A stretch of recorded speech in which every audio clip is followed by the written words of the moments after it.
Tuesday edition of the Sports Cage. Thanks for making some time. Whether you're at work, listening on the radio or the streams, maybe you're driving, working on the farm, out at the lake. A number of people messaging yesterday out at the lake. And doesn't matter how you're watching or listening through YouTube and the sportscage.com channel or on any of the streams or on old-fashioned 620 CKRM. Colson's in the pocket. Curtis is hovering around. It's a solo mission for me today, but we got a number of guests. And we got news out of Riderville. We got a new running back. I am going to give kudos to the people yesterday that messaged in and said, it's going to be Mario Anderson.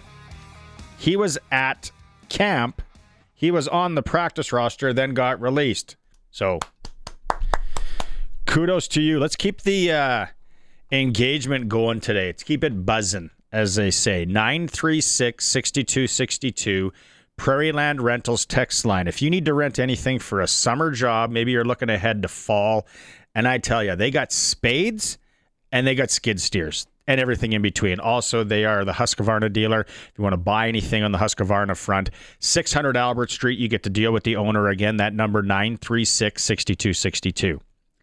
It is Tuesday. In hour 2, it's trivia time for Cathedral Pumpback Saloon and Steakhouse. We are playing today for $150 in the restaurant, in the saloon and steakhouse. You can have something on the saloon front, or you can have a lot of stuff on the steakhouse side. $150. That is going to be at about 4:30. We're going to take a caller. You're going to have 10 seconds to answer the question. It's going to be rider related. I'm even going to give another hint this week. It's going to be rider record related, what their record is. So that's in hour 2, around 4:30-ish. We're going to hear from Arash Madani. We're going to hear from Roger McQueen, 10th overall pick in the NHL draft to the Anaheim Mighty Ducks. If you didn't get this story, he didn't play much last year with the Brandon Wheat Kings because he had a back issue. So they rested him. They sat him out for most of the year, came back in the playoffs, kind of tweaked something again. Then he sat out. But Anaheim took him 10th overall. He's from Saskatoon, Saskatchewan, played a lot of hockey in and around Regina over the years. You didn't catch the story. He gets drafted by Anaheim. He's going to tell it on how he hops on a helicopter. They tell him basically like 5 minutes after he gets drafted, oh, by the way, you and one guest on a chopper, we're going to Disneyland right now. It's an awesome story. And you can connect the dots and the correlation. And if you watched it or saw anything online, Lightning McQueen, Disney movie, Cars, Roger McQueen. McQueen. He also talks about if he's going to use number 95. His favorite number is 13. That's my era right there. Yeah, that is your era. You know what's not your era? Got Glen Suitor too in hour 3. Not your era, but you know who he is. Passes away today at the age 76, Ozzy Osbourne. I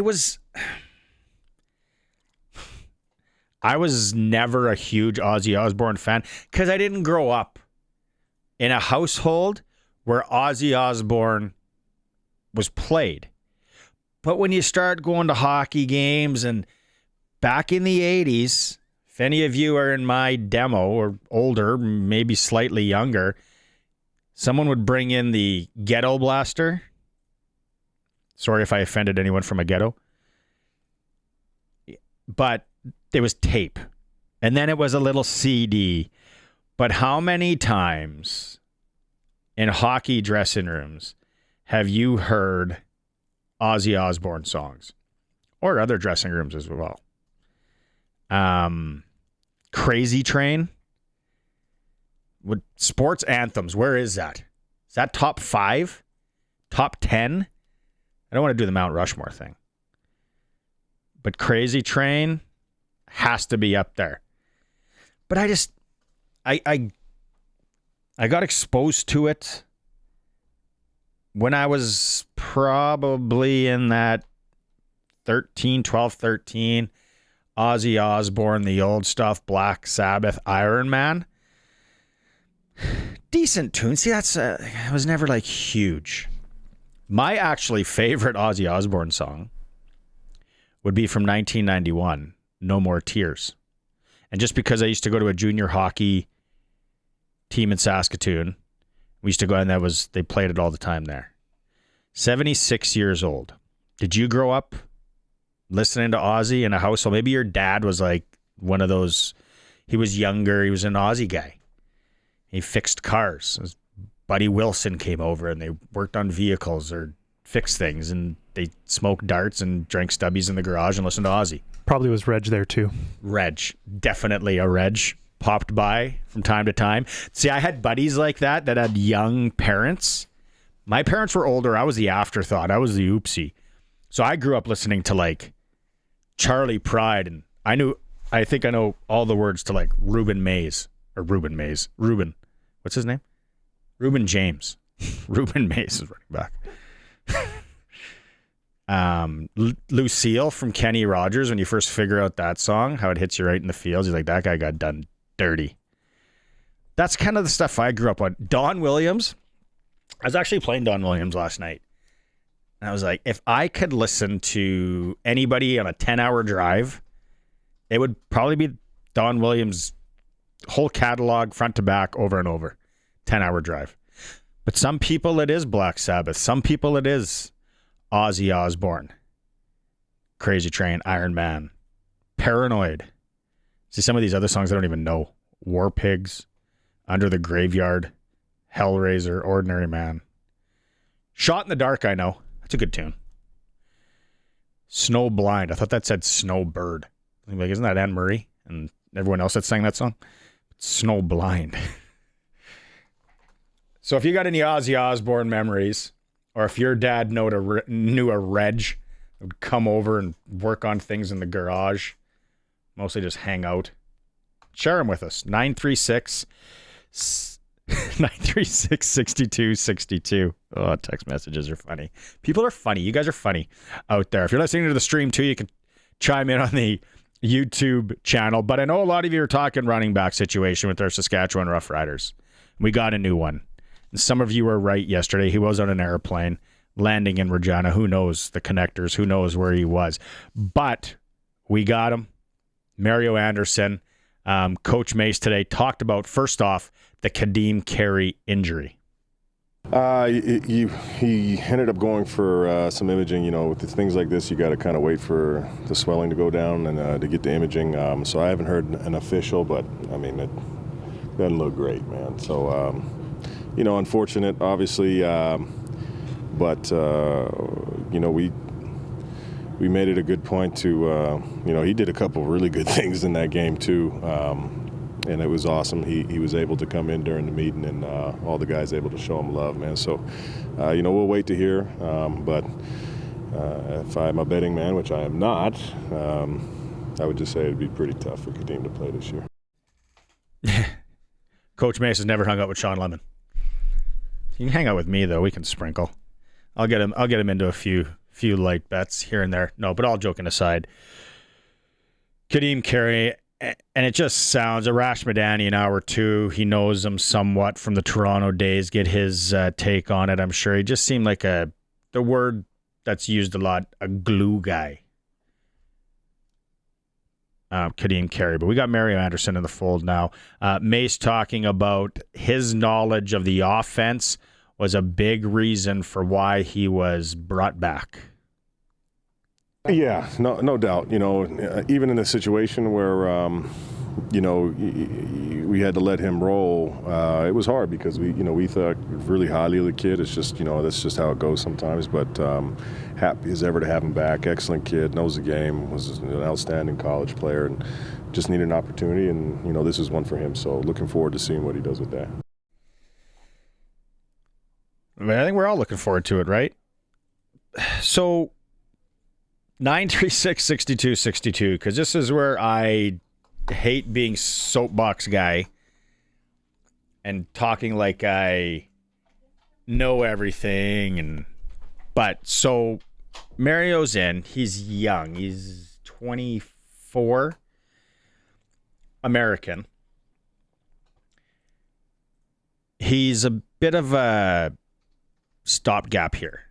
Little like no disrespect. He's a band-aid because we got Thomas Bertrand-Houdon injured, who's going to come back at some point as a Canadian.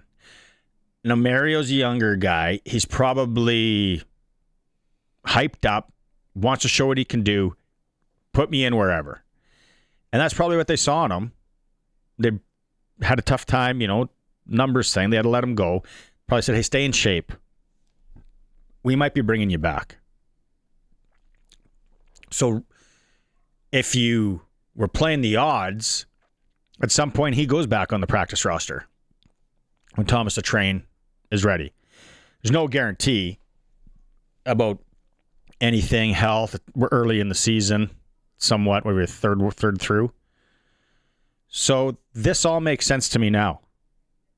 And those of you yesterday that called it, you called it. Good job. I almost think, though, the Frankie Hickson, and I don't know any inside baseball. I'm not with the team. Don't travel with the team. But maybe there was some bad blood or, I haven't been fired from a job since I worked at Burger King and I was 16 years old. Circle Drive in Saskatoon. Still remember it. I think I kind of laughed, actually. Do you stink after you work by the broiler at a Burger King for 8 hours and touch onions and put them on Whoppers? Besides the point. So maybe Frankie Hickson kind of did the old, flip the bird, so to speak, left on terms that weren't the greatest. He's not back. Money, I'm sure, plays in. I would think the Walter Fletcher money would play into it more. But then again, if you're Walter Fletcher, you're staying in shape. You just want to run the ball. You just want to play football. Wouldn't you play for close to minimum? Who knows? Maybe he's selling insurance somewhere. We don't know. I don't know. Or working at a Burger King. Finding out about that broiler smell. But Mario Anderson's in the fold. Dave Thomas had a chance to catch up with our new running back today after practice. Tell me a little bit what it was like. You went down. Did you stay in touch with what the team was doing? Talk with any of your teammates? Yeah, I talked to some of the guys like Tate and just kept tabs. I really watched the CFL in general, but especially the Roughriders. I watched every single game. Just appreciating the fact that I was able to be out here with these guys. So I watch every game for sure. How quickly did you say yes when you got the call to see if you were available and interested in returning? I never took my clothes out of my bag, so I was ready to come. So what can you pick up where you left off? Has the offense evolved since you've been gone? It's evolved a little bit, but it's nothing but football. I ain't been going too long, so I still kept the playbook and everything and able to learn different tweaks and tags, but I'm ready to go. You could see Andrew Harris working a lot with you today. What were some of the nuances he was working on you with? Just the little fine details that he wanted me to tune up before the game, as far as like my depth and how I run my routes and just my footwork and stuff like that. So just really the small, finer things. There's two different speeds. There's game speed and practice speed. How difficult will it be to get back up to game speed? I'm ready. That's all I'm saying. I'm ready. So what would you say that this opportunity means to you? It means everything to me. Football is a sport that teaches you things outside of just playing the game and teaches you things in life as well. So I'm blessed and fortunate enough to be able to get a call back because there's a lot of other great running backs who didn't get a call and they chose to call me back. So thankful for the organization, to the GMs and the coaches and everybody believing in me and my teammates as well. So I'm just thankful to be back here. Is bitter an emotion that ever entered your mind after things didn't work out the first time? Pure numbers, obviously. No, sir. So I'm a team guy. Like I said, I watch all the games, celebrate the guys, every single week that they played. Of course, it sucked to be able to go home, but I mean, on the bright side, they brought me back. So I mean, I know it's a numbers game here. Hopefully, I'm here to stay for the rest of the season this time. And what was it like walking into that running back room or the offensive meeting room, coming back to familiar territory? Everyone showed me love. From the minute I got off the plane and Jordan picked me up till the day I practiced, everyone showed me love. It's like I never even really left, to be honest. One thing on that interview. First off, welcome back. Obviously, one thing on that interview says, I still had my playbook. Aren't you supposed to hand that in? Are you supposed to? I don't know. I thought you were supposed to hand in the old playbook after you were released from a football team. I don't know. Maybe that's just an NFL thing, which I can't wait to get to the NFL talk later. And Jerry Jones, the Dallas Cowboys. If you're a Cowboys fan, what do you think about that? But Mario's in the fold. He's going to be in the lineup Friday. We need him. He's there. Friday is Christmas in July Rider game. That's the promo. I love it. Cool. So if you're watching the stream right now at sportscage.com, the Riders just dropped off a Christmas present. Oh, you see Curtis there. Young Curtis has it. It has my name on it. Yeah. So I must have done something right for them to send me one, because I know those guys at the Wolf and Mark does a heck of a job for the team in studio. So, but a lot of times this studio, let's call space kind of passed by. You can't rule out that there might be coal in this box still. Like, it is a little heavy, shaking around a little bit, but that's for you, Barney. It's got your name on it. A horse head. A pony. Okay, no, but I'm going to open it on the air. Thanks to the Riders. Do they actually have Rider? Obviously they do. Rider Wrapping paper. Christmas wrapping paper. I think so. Why wouldn't you buy that? Sorry if this is super annoying out there for people, but I'm painting the picture. It's a box the size of I don't know. A box. That you'd have an 8-inch subwoofer back in the day, listening to Black Sabbath and Ozzy Osbourne. It's a bag for pure later hunger. They want me to non-perishable food items, which I will, for sure. So that's another thing too. Bring some non-perishable food items to the game on Friday night, and a shirt, a golf shirt. They got my size right too. This is great. Thank you very much. Christmas in July, a Christmas present from the Rider. That's a snazzy shirt too, and it's black. I like to wear black because I'm a little bit on the pudgy side. So that works out well. Thank you very much to the Saskatchewan Roughriders. Christmas in July. Take some non-perishable food items down today, whatever it is. Ramen noodles. Ichiban guy, right? That's always a good one. So that, and a card to go along with it. Okay, so sorry if I annoyed you on all that, but really appreciate it. Saskatchewan Roughriders love the wrapping paper, by the way, too. We'll go to a quick break. We'll go through the text line here. Some people commenting on our new running back in the fold. Also comments on Black Sabbath and Ozzy Osbourne as he passes away at the age of 76. Thanks to everyone who's watching the stream, hitting the like button at sportscage.com, or if you're just making time on the radio at 620 CKRM. A little heavy metal. Back into segment 2. Kind of sounds like Ozzy, Black Sabbath, if you haven't heard. We lost the legend today, Ozzy Osbourne. He just played like 2 weeks ago. Dan in Regina saying, saw him in Saskatoon, great show. I would visit Calgary and take the public transit, the C train. My friends called it crazy train, as it was, especially after coming home from the back alley late at night. Dan, I went to the back alley once. I was in my 20s. So, it saw some stuff at the back alley in Calgary, let's put it that way. Curtis is still here. Engineer extraordinaire, producer, jack of all trades. And first off, on the Rider game, I guess they're giving away sunglasses. Is that word on the street? Celebrate holiday in July in style with our game day deal. Select sunglasses and plush holiday hats are 40% off. Oh, From July 24th to 26th. good deal.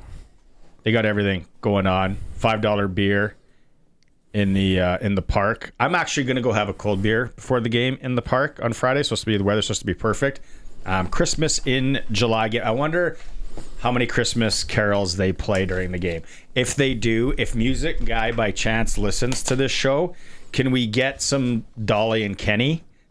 Not Hard Candy Christmas, because you know I love that one. But I Believe in Santa Claus. It's a good upbeat little toe tapper in July. Why not Hard Candy Christmas, Dolly? It's slow. You're the biggest advocate of it. Maybe when the Elks run on the field. That'd be a good time for Hard Candy Christmas. Nice slow song. You saw Ozzy Osbourne. Yes. Curtis. You know what? Don't pick your eyes. You're on TV. Debatably, it was probably my second concert I ever went to. Where? In Calgary. I literally had to look up the lineup on the phone because I couldn't quite remember. We came late, but it was like Serge Turkin, Judas Priest, and then Ozzy was headlining.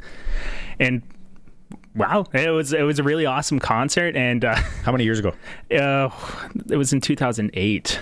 Wow. So how old did you have been? I was a wee lad. I would have been 10. Would have been 10 when I probably went to saw some stuff at that concert. I sure did. It was it's a very impressionable young mind. That was the first time I ever saw flashing at a concert. Yeah, you would, and probably lots of smells. Yeah, that you were taking in. It was very memorable, and that was at McMahon Stadium. It's oh really? I thought they couldn't have concerts there. Yeah, there's like a noise thing, like only after a certain time, but around that time they were still doing concerts at McMahon, and I remember falling down the stairs, just like wow. a couple flights, and at least I didn't like roll and tumble, just on the back, scraped her up, but good concert. Nice. Memorable for sure. I fell down the stairs at the Bon Jovi concert at Mosaic Stadium on my own doing. And got rushed to the hospital. Well, I didn't get rushed to the hospital. St. John's ambulance people were fantastic there, though. Ozzy Osbourne memories. We'll get to a couple more texts on the Prairie Line Rental text line in a bit. But let's go out on the Western Pizza guest hotline. Western Pizza, find out what the local pickup special is near you tonight. If you want a Western pie, perfect pizza, generous amount of toppings. Joining us from the Saskatchewan Roughrider Foundation, Tyler Lloyd. Had a chance to coach some football with Mr. Lloyd this year. We had a good time, a lot of laughs. Tyler, thanks for making some time today. And we just brought you on because the foundation and what's been done over the year and just some exciting stuff. We're all over it here. We always talk about it as much as we can. What were some of the highlights in the last year that you would like to focus on that maybe people don't know about? Yeah, for sure. So I think just briefly, Barney, is the foundation was a little better than our flag football record. We had a little bit better year, but better attitudes. Better attitudes. Next year it'll be the same. Yeah. So for those that don't know, the foundation is kind of the community arm of the club, and we focus on education, healthcare, and amateur football. And through the 50-50. Record-breaking $1.8 million back to amateur football, and so that goes back to the Thunder and the Velks and the Riot and Huskies, Rams, Hilltops, and then we also support and fund the Northern Sask Football League through that, which is a super cool initiative, and run a jamboree for the tackle football 9-man up in some of the communities significantly north of PA. Mm-hmm. And then run a bunch of Grow the Game camps, things like that. On the education side of life, we run something called Win with Wellness, so focus on youth mental health. And we have player ambassadors like Sean Bain and Jurgen Hoos and Brett Lowther and a whole bunch of others that do a tremendous job going into schools and doing presentations to kids on mental wellness and dealing with stress and adversity and what tools and tricks that they use as pro athletes and how to get kids feeling a little bit more resilient these days. And then on the education side as well, just do a rider reading piece. So that's always my favorite one to go and watch when guys like Micah Johnson roll into a classroom full of kindergarten kids and they're reading books and being super animated. Debris Shabir is another one who's just an absolute gem in reading, and you've got all these little kids just climbing all over somebody like Micah, and you see the soft side of Micah, right? Yeah. Instead of him chasing quarterbacks and knocking guards on their butts, he's out there hugging kids and reading and having a great time. So has Jamarcus done it? Because that's a guy that would be, speaking of animation.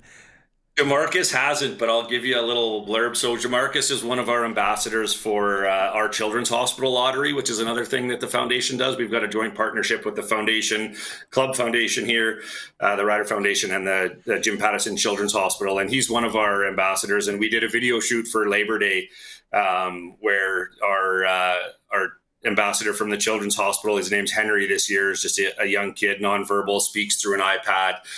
He was getting them to dance and do crab walks, and Jamarcus is an absolute gem. Yeah. He's a jungle gym of for all those kids. So yeah, he's a beauty.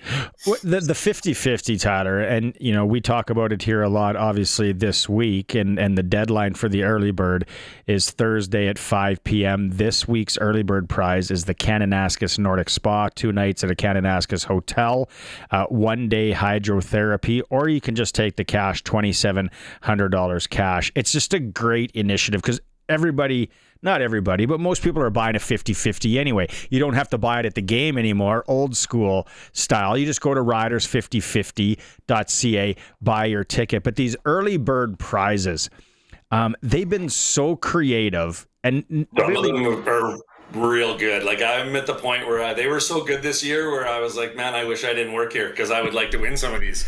The Scotland one? Like, come on. The Scotland one with AC/DC was like, and we saw a massive spike, and you can see that those early bird prizes are making a difference, right? And those are all of those proceeds go back to amateur football. Another thing that we were able to do because of that, so first time we did that was last year. We've amped it up again this year.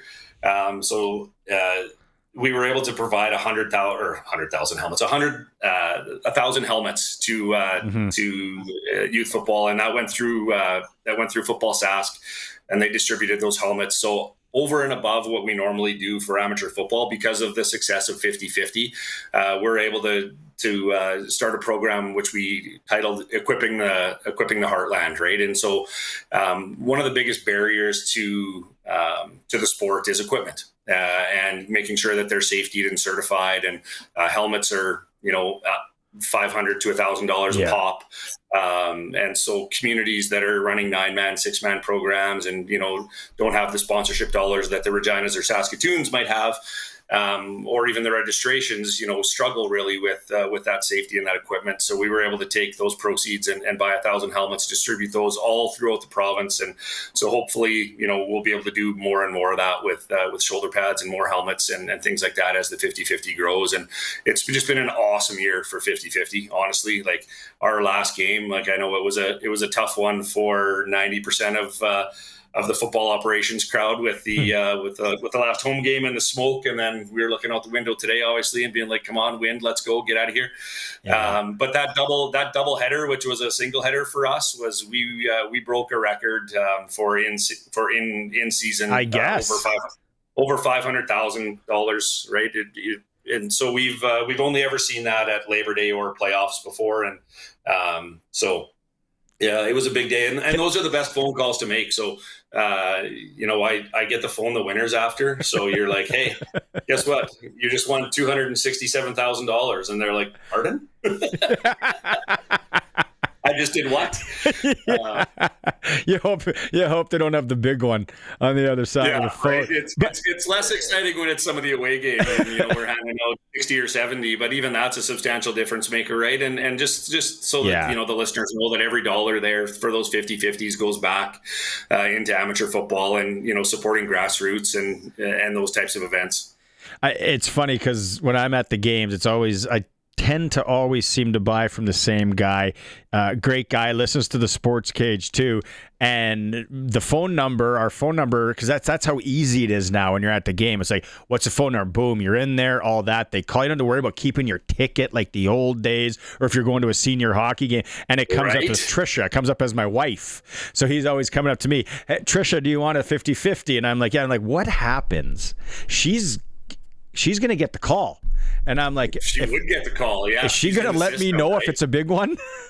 You should. You just need a burner account, Barney. Yeah. So, exactly, right? She might not let you know if it's, the beauty of that 50-50 too is you can just sign up now as well, right? And you can just get a membership. And actually, the guy that won two home games ago came in to pick up his check, and it was whatever it was, $130,000 ish, something like that. And he said, "You know what? I totally forgot. I was at the game, didn't even buy tickets, and thank God I had a membership because I left with 130 grand."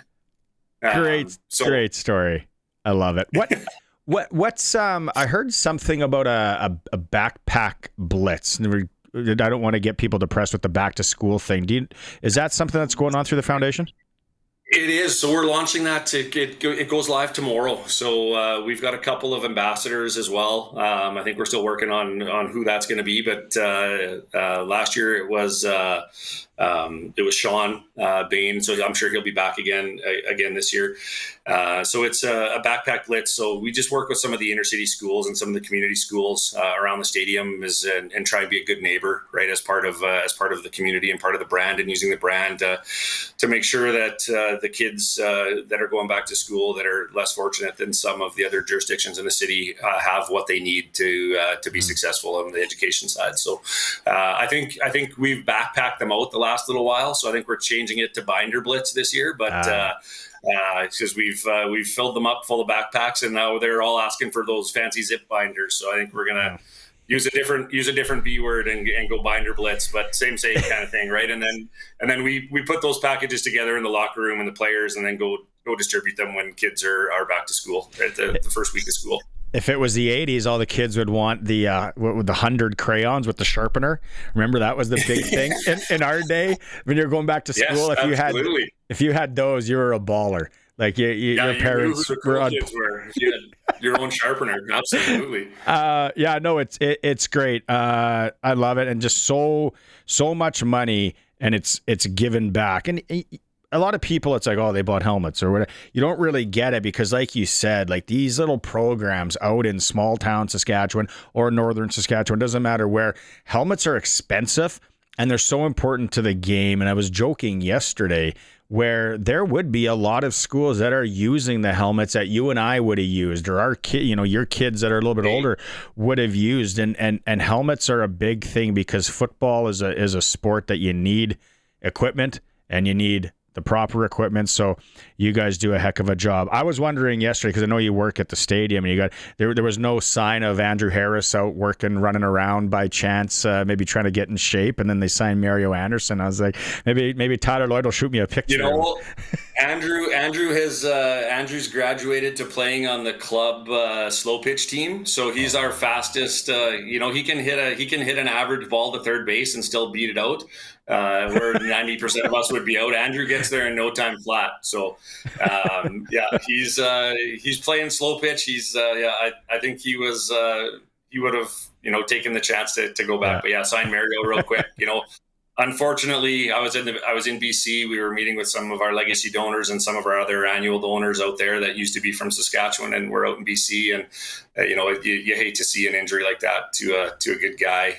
It was a nasty one to witness live. So hopefully, Kadim's doing well. I think he was getting checked up and checked out today, but obviously he's going to be on the IR for a while. Let's and like you said, let's hope the smoke. I think it's only today and tomorrow that we're seeing smoke, and then it jets out of here, and then Friday night should be an awesome night for football. And get your Rider 50/50 ticket. Riders 50/50. I'd like the membership. You can sign up for that, and then if you do it before Thursday at 5 p.m., you're in for the early bird prize. Tyler, thanks so much for doing this, and maybe see you around the stadium on Friday. I'll buy you a beer, or vice versa. Yeah, we'll meet for a cold beer. Absolutely, and then maybe listen to a little Christmas music. That's right. Hard Candy Christmas. Here we go. Tyler Lloyd from the Saskatchewan Roughrider Foundation joining us here on the Western Pizza Guest Hotline. Get your 50/50s. It's just goes a long way. Wouldn't you love to get that call, Coulson? Oh, like he said, even 60,000.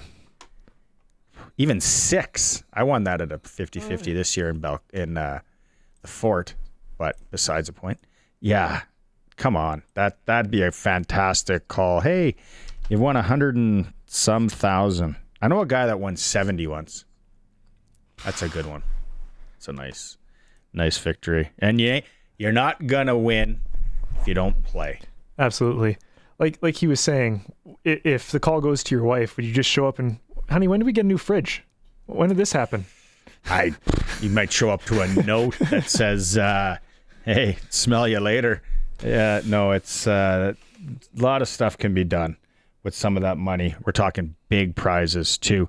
At some point today, when Colson gives us the okay, we're going to have some more winning coming up. If the Regina Red Sox, another note here, while we're on it here, you want to go to a Red Sox game this summer, anytime, we got tickets. They can be used for any games.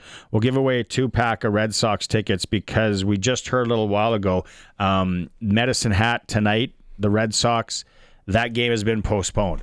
They're going to do the double dip on Friday now. So the Red Sox, I was just actually texting with Gary Bratzo. I'm like, it sounds like a casino day in Medicine Hat, or go for a nice hike in the coulee. So that game's off in Medicine Hat. I guess it'd be raining, so hiking might be interesting. They're going to do the double dips. So they got like 3 double dips in a row. So the Red Sox are going to be busy. But if you want to go to a Red Sox game this summer, 936-6262, text in, let Colson know. He'll pick someone to go to one of those. When we come back, we're going to hear more from the riders and rider camp and practice. Today it is the Sports Cage, streaming at sportscage.com. Welcome back. Sports Cage for Saskatchewan Lotteries, the main fundraiser for sport, culture, and recreation groups in Saskatchewan. Colson is with me. We have some winning to do. Regina Red Sox tickets, 936-6262 in the Prairieland Rentals text line if you want to go to a Red Sox game this summer. And we're going to hear later in the program, Arash Madani is in hour 2, Glen Suitor coming up in hour 3. Back to the Riders here. And Aubrey Miller Jr., what a player he's been for the Riders this year, stepped up, looking good. Today at practice, Dave asked Coach Mace how he would evaluate Aubrey's game. Dog. That's about it. You know, he's a dog. He does everything at high intensity. He puts in like quarterback hours. You know, he's here early. He's here super late. He is accountable for everything. If he messes up something, he's accountable for it. And he's going to look to find a way to do it the right way, do it at 1,000,000 miles per hour, and most likely do it pretty physical. So those are all things and intangibles you want for certainly a linebacker, a special team, or whatever. All about Aubrey Miller. Yeah, a dog, Coach Mace. We haven't heard him say freaking or today yet. Love his lingo, but Mace also Miller Jr.'s versatility, a byproduct of the work he's been putting in. Yeah, you know, he's got some sub packages. He can play the box. He can play outside of the box if needed to be. He can do, you know, he's a core teamer on all 4. I'm certain here's what I'll say. I know he got his tail whooped by Keyshawn Johnson in ping pong, so he's not that versatile. So he can't play ping pong. So he needs to work on that. Maybe in the later hours of the day when he's here. So, but yeah, man, he can do a lot of great things, and excellent kid. We'll hear from Aubrey Miller Jr. in hour 3, an interview and a sit down with him. I'd like to know I don't know if there's a belt. So I've been in like hockey dressing rooms where the guy whoever the champ was, you'd have a belt or a trophy or some sort of hat, anything that he was the champ in ping pong, and you had to beat him. Sometimes it's twice as the rule to dethrone him. I'd like to know who the champ is in the Saskatchewan Roughriders locker room. Maybe that's something we should get down to, some investigative reporting with Dave or myself. I guess I could kind of go and that could be the story that I do. Who is the ping pong dog of the Saskatchewan Roughriders? Also looking at sportselect.com here because we are brought to you by Saskatchewan Lotteries on Tuesday. And I'm looking at the odds for Friday's game. Saskatchewan, a 9.5-point favorite right now in Edmonton. We still don't know, unless I missed something, Colson, who the starting quarterback is going to be for Edmonton. I would say it's going to be Trey Ford. I would think. That's just a guess. But the Riders are a 9.5-point favorite right now at Sports Select, and then the over-under is 54.5. Might be an under kind of night for me. Rider defense shutting things down, scoring about 30 on their own. But yeah, we could pick a few of these. And then nowadays with Sports Select, you just get the code, the little QR code, go into the store, plunk, they zap the code, and you get your ticket. It's not like the olden days where you had to fill everything out there. So, I don't know what you thinking out there. 936-6262. 9.5 Riders. Take them on the money line maybe, or that over-under. Interesting. We are coming up to Sports Ticker here. It is a Sports Cage. Colson says thanks to everyone who's playing along, wanting Red Sox tickets. A number of texts coming in on that. We are streaming at sportscage.com and on the home of the Roughrider, 620 CKRM. Hey, the Riders got a new running back in the fold. It is Mario Anderson. Anderson attended training camp with the Riders this year.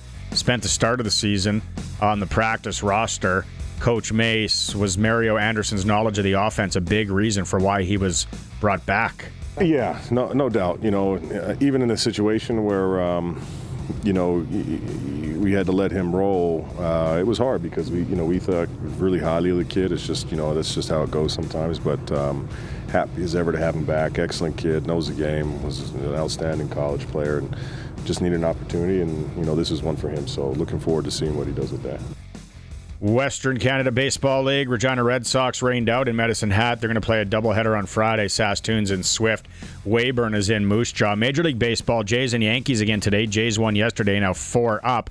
Some hockey news. Team Canada coaches announced for the Olympics in Italy, and it's the same crew that led Canada to victory at the Four Nations face-off, led by John Cooper, Bruce Cassidy also there, Pete DeBoer, who's unemployed right now, Rick Tocchet, and the eye in the sky, Misha Donskov, will be back. That is your Sports Ticker, Hour 1 for Reliance Heath Water Heater Rentals.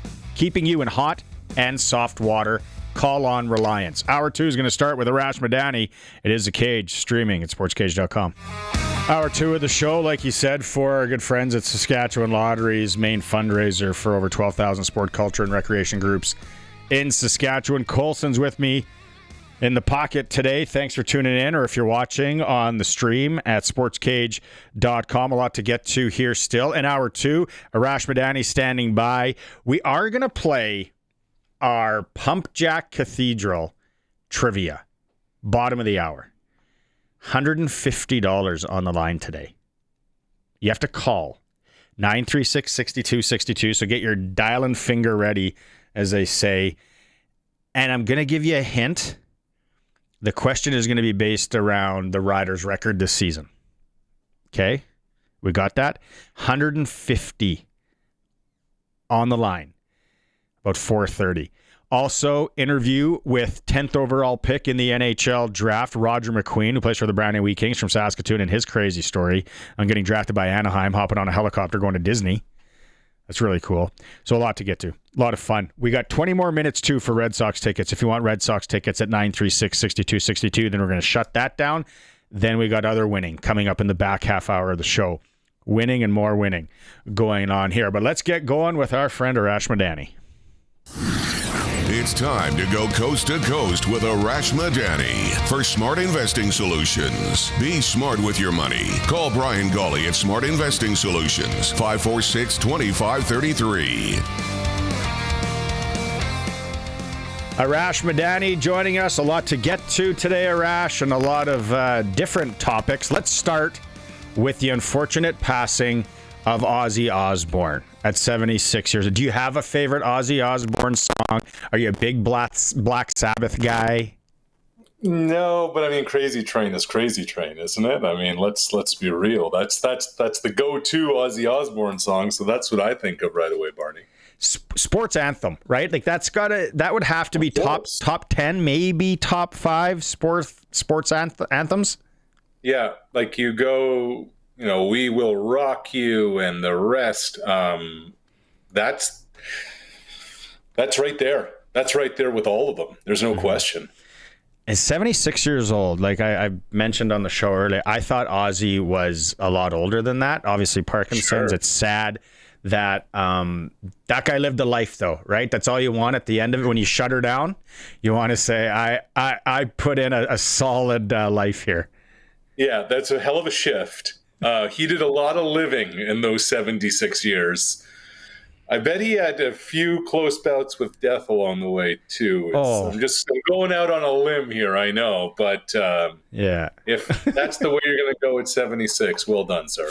The Riders moving things indoors today. It's smoky in Regina again today. I know a lot of people are panicking. It's supposed to be smoky tomorrow again. And then hopefully things shift. But we got a new running back in the fold. What did you think before Mario Anderson and before we know what we know now? What did you think yesterday? Who are the Riders going to bring in? Well, before we get to that, I just want to give a shout out to Kadeem Carey. Kadeem Carey has been a vet in the Canadian Football League. Kadeem Carey has had a lot of success with the Stampeders. He was vital in Toronto winning the Grey Cup last year, not just in the game, but just what he meant to that room, a vet, etc. And brutal injury. You wish him well. You hope that's not the end. I thought it was very fitting that he didn't want to go on the cart, and hope everything goes well with him in his recovery. Barney, I wasn't sure. I know you and I were texting about a few names in terms of who next man up is, but I'll tell you why I like the Anderson move.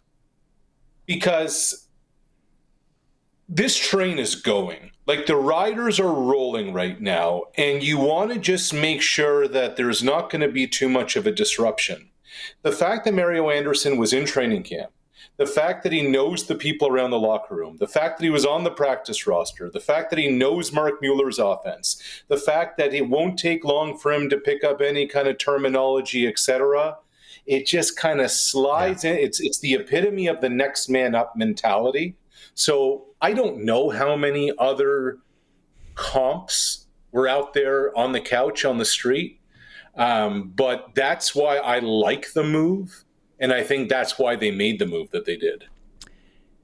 Comes in cheap, probably going to go back to the practice roster once Thomas the Train is ready to go, and he's probably fine with that. He's 24 years old. You never know. Maybe but it all makes sense now.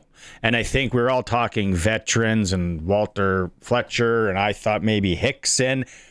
And we also don't know how Hickson left last year or this year. We don't know how the relationship is there. So there's a lot at play. Regardless, the Riders have someone in the fold. Wouldn't it have been interesting, though, if it was if Harris said, I got a few plays in this body. I'm gonna come out of retirement for a couple of years. Wouldn't have that been something? Yeah, I don't think Andrew does anymore. I think Andrew would probably be the first to tell. Oh, I don't know. I want to throw out another name here, and just hear me out on the rationale behind it. Mm-hmm. Spent time in Montreal, spent time in BC, a vet. Now William Stanback is in Ottawa. And it seems like the Red Blacks have an allergy to running the football, and they're on the long road to nowhere in the nation's capital. It wouldn't cost much for Jeremy O'Day to pull the trigger on making a deal like that. Bring in a vet who knows the league, who's been through it, et cetera, add a little depth to the running back room, and especially if a guy like Anderson's willing to be on and off the PR, it just gives you another option. Now, look, there's a lot of time left before the deadline. A lot of things can happen, et cetera. But there's a name to me that when you talk about more and more, the running game is becoming important in Canadian football and the CFL game especially. So I look at that and I say to myself, you know what, Riders? He's not going to cost you that much. That could make a lot of sense, especially for a playoff push for a guy who's won a championship before. Yeah, that's something to think about. American too, right? So, okay, let's go on to the game, or let's look back at the game. in Vancouver. You called that game likely Corey Mace's best as a defensive game planner and defensive caller. Why? Barney, sometimes when it just seems like a coach is in the opponent's head, that he almost is in lockstep knowing what's coming. Winnipeg, Saskatchewan last year, like in the playoffs, that's what it felt like. Right. Sure. It felt like a lot of that. What they had dialed up for Nathan Rourke, who for much of the game was never really into any kind of rhythm, I just thought Mace, and they just didn't keep doing the same things over and over again. And this is what I'm finding lately in the CFL, that within the game, we're not seeing as many adjustments as we used to. And I don't know what the deal is with that. I just thought Mace had an answer for everything that BC was going to bring to the table up until, until the game was over. But I just thought that was terrific. Rourke was not able to get into a rhythm. He was off balance. BC's offense really stagnated, and I just I give a lot of that game ball to Corey Mace. What's your take on Nathan Rourke? He hasn't looked fantastic. Funny yesterday, where Luke says you can't play Edmonton every week. I don't know. He's missing throws. He's missing reads. He's putting a lot of pressure on himself. There's no doubt about that. What's your take on Rourke? Is he going to bounce back? I know that's a tough question to answer, but what's your take on him? Yes, the answer is I think Nathan Rourke's going to be just fine. I really do. I mean, he's been back in the league for less than a year. I think it's going to be okay. He's in a new system again with Buck Pierce. I think the bigger issue with Nathan Rourke, to be quite honest with you, is that offensive line.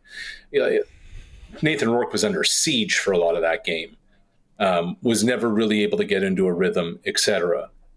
But I look around the league now too, Barney, and look, man, I just wonder, okay, Calgary's got itself a good quarterback situation. I think there is a legitimate question mark on what's going on in Winnipeg.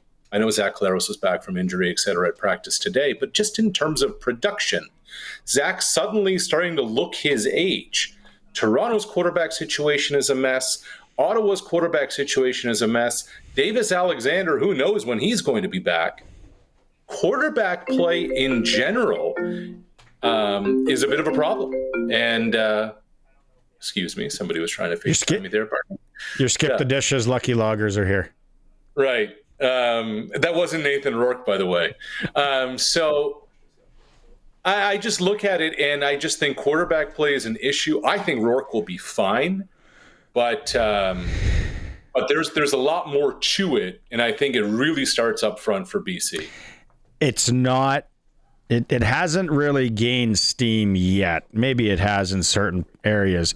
Riders are going to have some real questions when Kean Schaefer-Baker gets healthy and what they're going to do in the offensive with the receiving core and who's going to come in and who's going to go out and all that. How about Dante Myers kind of establishing himself as maybe the top threat for Trevor, maybe one of the top threats for Trevor Harris? Just continues to make plays, continues to move the sticks. It's remember when, this is dating myself, when Buddy Ryan cut Chris Carter, the Philadelphia Eagles, he's like, well, all he does is catch touchdowns. Well, so does Myers, all he does is make plays. And I get it. As sports fans, we keep wondering, okay, what happens when this person comes back and how are they going to make this work? Often these things have just a way of figuring themselves out between injury, between production, between falling out of favor, etc. But then you get an opportunity, and here's a guy like Myers who just emerges, and here's what you're finding, Barney, more than anything else. When it really matters, when they need to make a play, Trevor Harris knows he can count on him. Mm-hmm. And that is so valuable for a quarterback. It's so valuable for Mueller, the play caller. It's so valuable for an offense knowing that is a real threat and a dude we can count on. So the Myers piece is just such an integral part of this Sask offense. I love the pot stirring last week about Winnipeg, and I don't know if maybe that phone number was a 204 area code. The only 204 area codes I'm answering is if it's Silver Heights, by the way. But you said Mike O'Shea, maybe it's the end of the line. The game has passed him by. I'm putting words in your mouth. I know that. You really are. For a lot of people, it seems nuts. 5 straight Grey Cup appearances. They're 3-2. Why do you feel that maybe end of the line-ish for Mike O'Shea?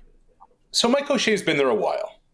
That's the first thing. And the message for any coach outside of Popovich and Belichick can sometimes become a little stale after a while.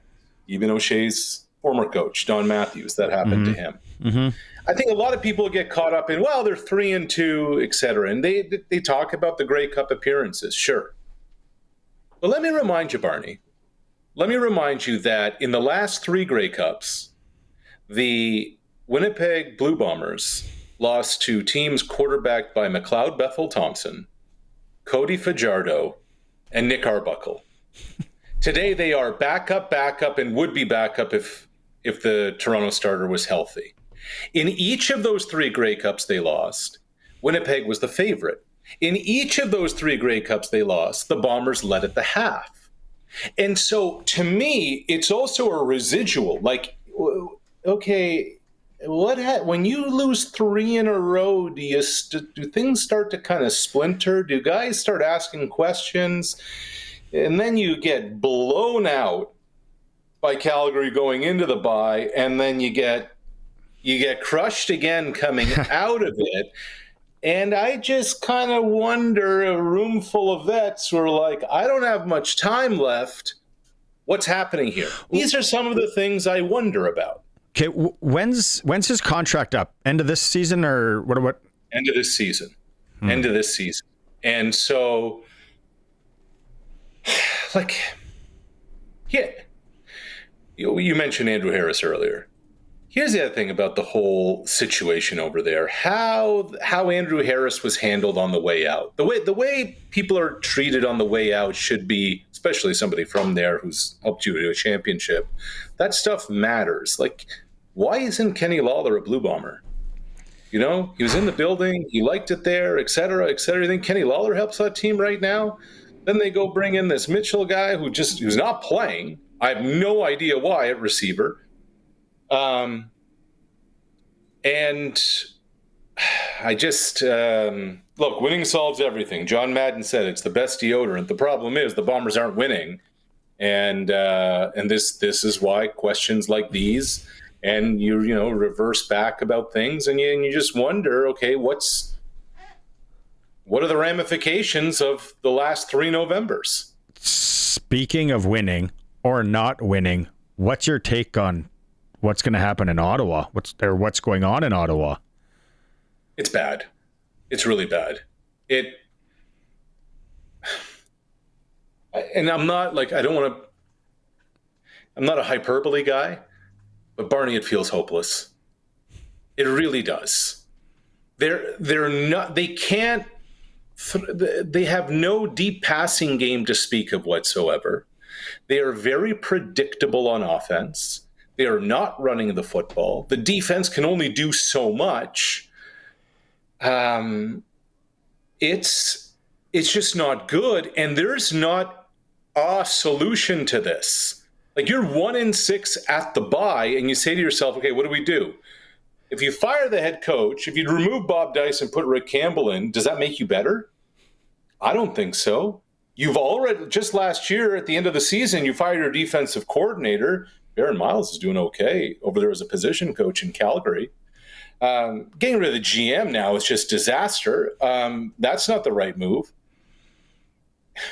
This was an Ottawa team that at the end of last season overvalued who and what they were just because they made the playoffs and just because they won a bunch of games at home. In reality, the roster wasn't good enough, and then they went and got younger on defense, and they became more predictable on offense. That is not, the formula for any kind of success. Can the offense turn it around with what they have, and all, or are you sticking with hopeless? Well, we'll see where Drew Brown is from the helmet-to-helmet hit he took coming out of the bye week. Is Drew Brown a starting quarterback, a franchise quarterback? I think that the answer to that question is TBD. But I just don't know how this gets better in Ottawa anytime soon with the way things are going. Let's shift to baseball. I watched the last 3 innings again last night because I get home late, and the place is packed. They got too many drone shots. They got to just take down the drone shots a little bit, but it looks electric. They're 4 up.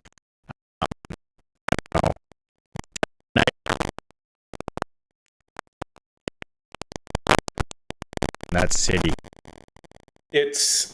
It feels like 2015 again. Not quite. Almost. And here's the thing. Vlad still hasn't produced, but they're getting it from everybody. Right. Davis Schneider, like the Yankees commit a couple of errors in an inning and Jays score some runs, but it comes after Davis Schneider had like a 14 pitch at bat or something like that. All the little things, the situational baseball, et cetera, they're doing. But Barney, it just feels like they can't lose right now. What an amazing aura of invincibility that must be for a team. And they just keep building more and more of a cushion. And I think you and I have talked about this. This is, if you follow baseball, if you're a Jays fan, if you're even a casual fan, here's why you should kind of buy some stock in this team right now. It's because nobody else in the American League has any kind of dominance. Everybody else in the AL has issues. They have warts. Their rosters aren't good enough. So this is gearing up for a really fun summer and a really good, compelling September for the Jays. There's good value maybe at the Blue Jays plus 700 right now to win the American League. I think that's tremendous value, and especially, Barney, for guys like you and me who enjoy the cash out option. If that rolls around in the middle of October, late October, you'll get some value there. Look, and I think it's important to point this out because 10 days from now, 9 days from now, you and I are going to be talking about what the Jays have added at the trade deadline. Yeah. This team is still in a position where they're going to improve. Bullpen is going to be front and center in terms of what they want to add there. Do they feel there's a starting pitcher out there that they're willing to put all their chips in the middle of the table on? Ross Atkins, the GM of this team, also has an expiring contract. This is their best opportunity at anything since this front office took over at the beginning of 2016. I think there's all the value in the world right now on it. It's worth it. Okay. Worth a sprinkle and a look. I like that cash out thing too. I didn't even think of that. That's a veteran move by you. Okay. Lastly, I don't even know if you have any comments on this. Team Canada coaching staff announced for the Olympics hockey. John Cooper. It's basically the same coaching staff from the Four Nations. Anything surprise you there? No, there's a lot of people online. Paul Maurice and this and that and the other. But any comments on that? No, I think that one thing that's important for people to understand, you can't bring an unlimited staff with you over to the Olympics. Everything is very tight. There are IOC, IIHF regulations, et cetera, how many staff members, coaching staff members, players. It's not like you can even bring an extra 4 or 5 guys for practice. So I appreciate what John Cooper's done. He's like, wait a minute, we won with this group at the Four Nations. We're going to bring the same equipment staff. We're going to bring the same trainers. We're going to bring the same coaches, and then we'll see about the players. So it's not one of those scenarios where let's load up the entire plane. You just have to roll with the numbers that you're given. And often at an Olympics, it's smaller than an event like the Four Nations because the NHL runs one, the IOC and the IIHF run the other. RP was with me yesterday. We talked about the event coming up at the Royal Regina on August 28th. A couple of tables available, you and Bruce Boudreau. We talked to Bruce on Friday. Thanks for setting that up, by the way. And it was his apartment, the part of the movie Slapshot that I thought, where he's trying to get some rest before the big game and the bounty calls from Killer Carlson. So that was Bruce Boudreau's. And he wouldn't go into the Wayne Gretzky story because he wants to tell that at the event. So I love it. It's going to be so good. Great. Yeah, it's a beauty. It's a beauty of a tale. I promise you that. August 28th at the Royal Regina. Arash Madani, Bruce Boudreau. All right, buddy. Have a good night. We'll catch up on Thursday. Thanks, Barney. Right on. Coast to Coast with Arash Madani for Brian Golly. Smart investing solutions. Be smart with your money. Call Brian Golly. It is a Sports Cage. Thanks to everyone who's watching on the stream, hitting the like button through sportscage.com on our YouTube channel. Or if you're just driving around, cruising around, working and listening on the streams or on the home of the Riders, 620 CKRM. All right. Do you want me to give a heads up? Colson's saying we got to give a heads up because we got Pump Jack Cathedral trivia coming up. So he's saying now is the time to start calling. 936-6262 if you want to win 150 smackers. But we're in the middle of clutch performer for Nick Service in Emerald Park. Another local one here. You can always send them in to us, right?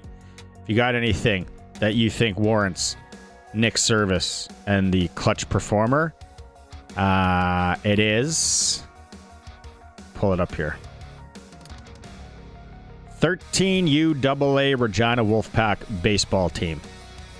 They ended their season with a 19-1-2 league record. What a year. 13 UAA Wolfpack season. But you got to perform in playoffs, right? Starts this weekend. So shout out to the Regina Wolfpack. Always welcome the local, especially the young kids. That's awesome. Yesterday was Odessa, ball team out there. Today it's a Regina team. You can always send it in 936-6262 or send it in our socials as well through Instagram or Twitter or X, possibly even Facebook. I don't know. Colson knows more about that. Clutch performer and Nick Service for Emerald Park, your local Massey Ferguson, Challenger, Rogator, Gleaner, and Fent dealer. You can call them. We're getting in, what do we got, about a month until harvest time. It's going to be a lot of fun. Okay, so we are done playing for the Red Sox tickets on the text line as well. For the last half of the show, which we're almost dead half, we're going to go Sastel pick the score now too before trivia. I know I'm getting you confused. Are we ready to go, Colson? It is trivia time. It's Tuesday. We started it 3 weeks ago. It's $50 every week. And then it continues. It compounds. So we're sitting at 150 right now. If you lose, you still get lunch at Cathedral or Pump Jack's Cathedral Saloon and Steakhouse. They're located at the corner of Albert and 13th. Love it. They got live entertainment every weekend. Kids are allowed until 8. They got a bunch of draft. Their draft selection is nice looking. So perfect place before the game Friday or after the game Friday. Heck, I might even take the misses Friday after the game. Maybe if there's a live music, we'll do a little twirl. Okay, we ready? Colson, Yep. Are you ready for this? It's 150 smackers on the line. Who do we got? Dan Frolic. Dan Frolic. Texts in all the time. Dan, how's it going today? Are you in Regina? I am in Regina, yeah. You're in Smoky Regina. Let's hope that's... Good old Smoky Regina. Nice to see you. Let's hope that smoke blasts out of here before Friday night. All right, Dan. We're playing for 150 at Pump Jack's Cathedral. You ready for this? Yeah, good. You bet. Saskatchewan Roughriders have back-to-back 5-1 starts for the blank time in franchise history. How many times have they started 5-1 in back-to-back years? I'm going to try 3. Oh, yeah!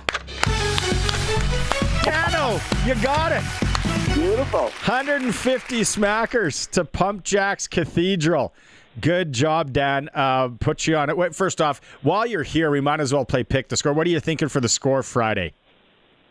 I texted it. I can't remember, but I'm thinking about 33-15 Riders.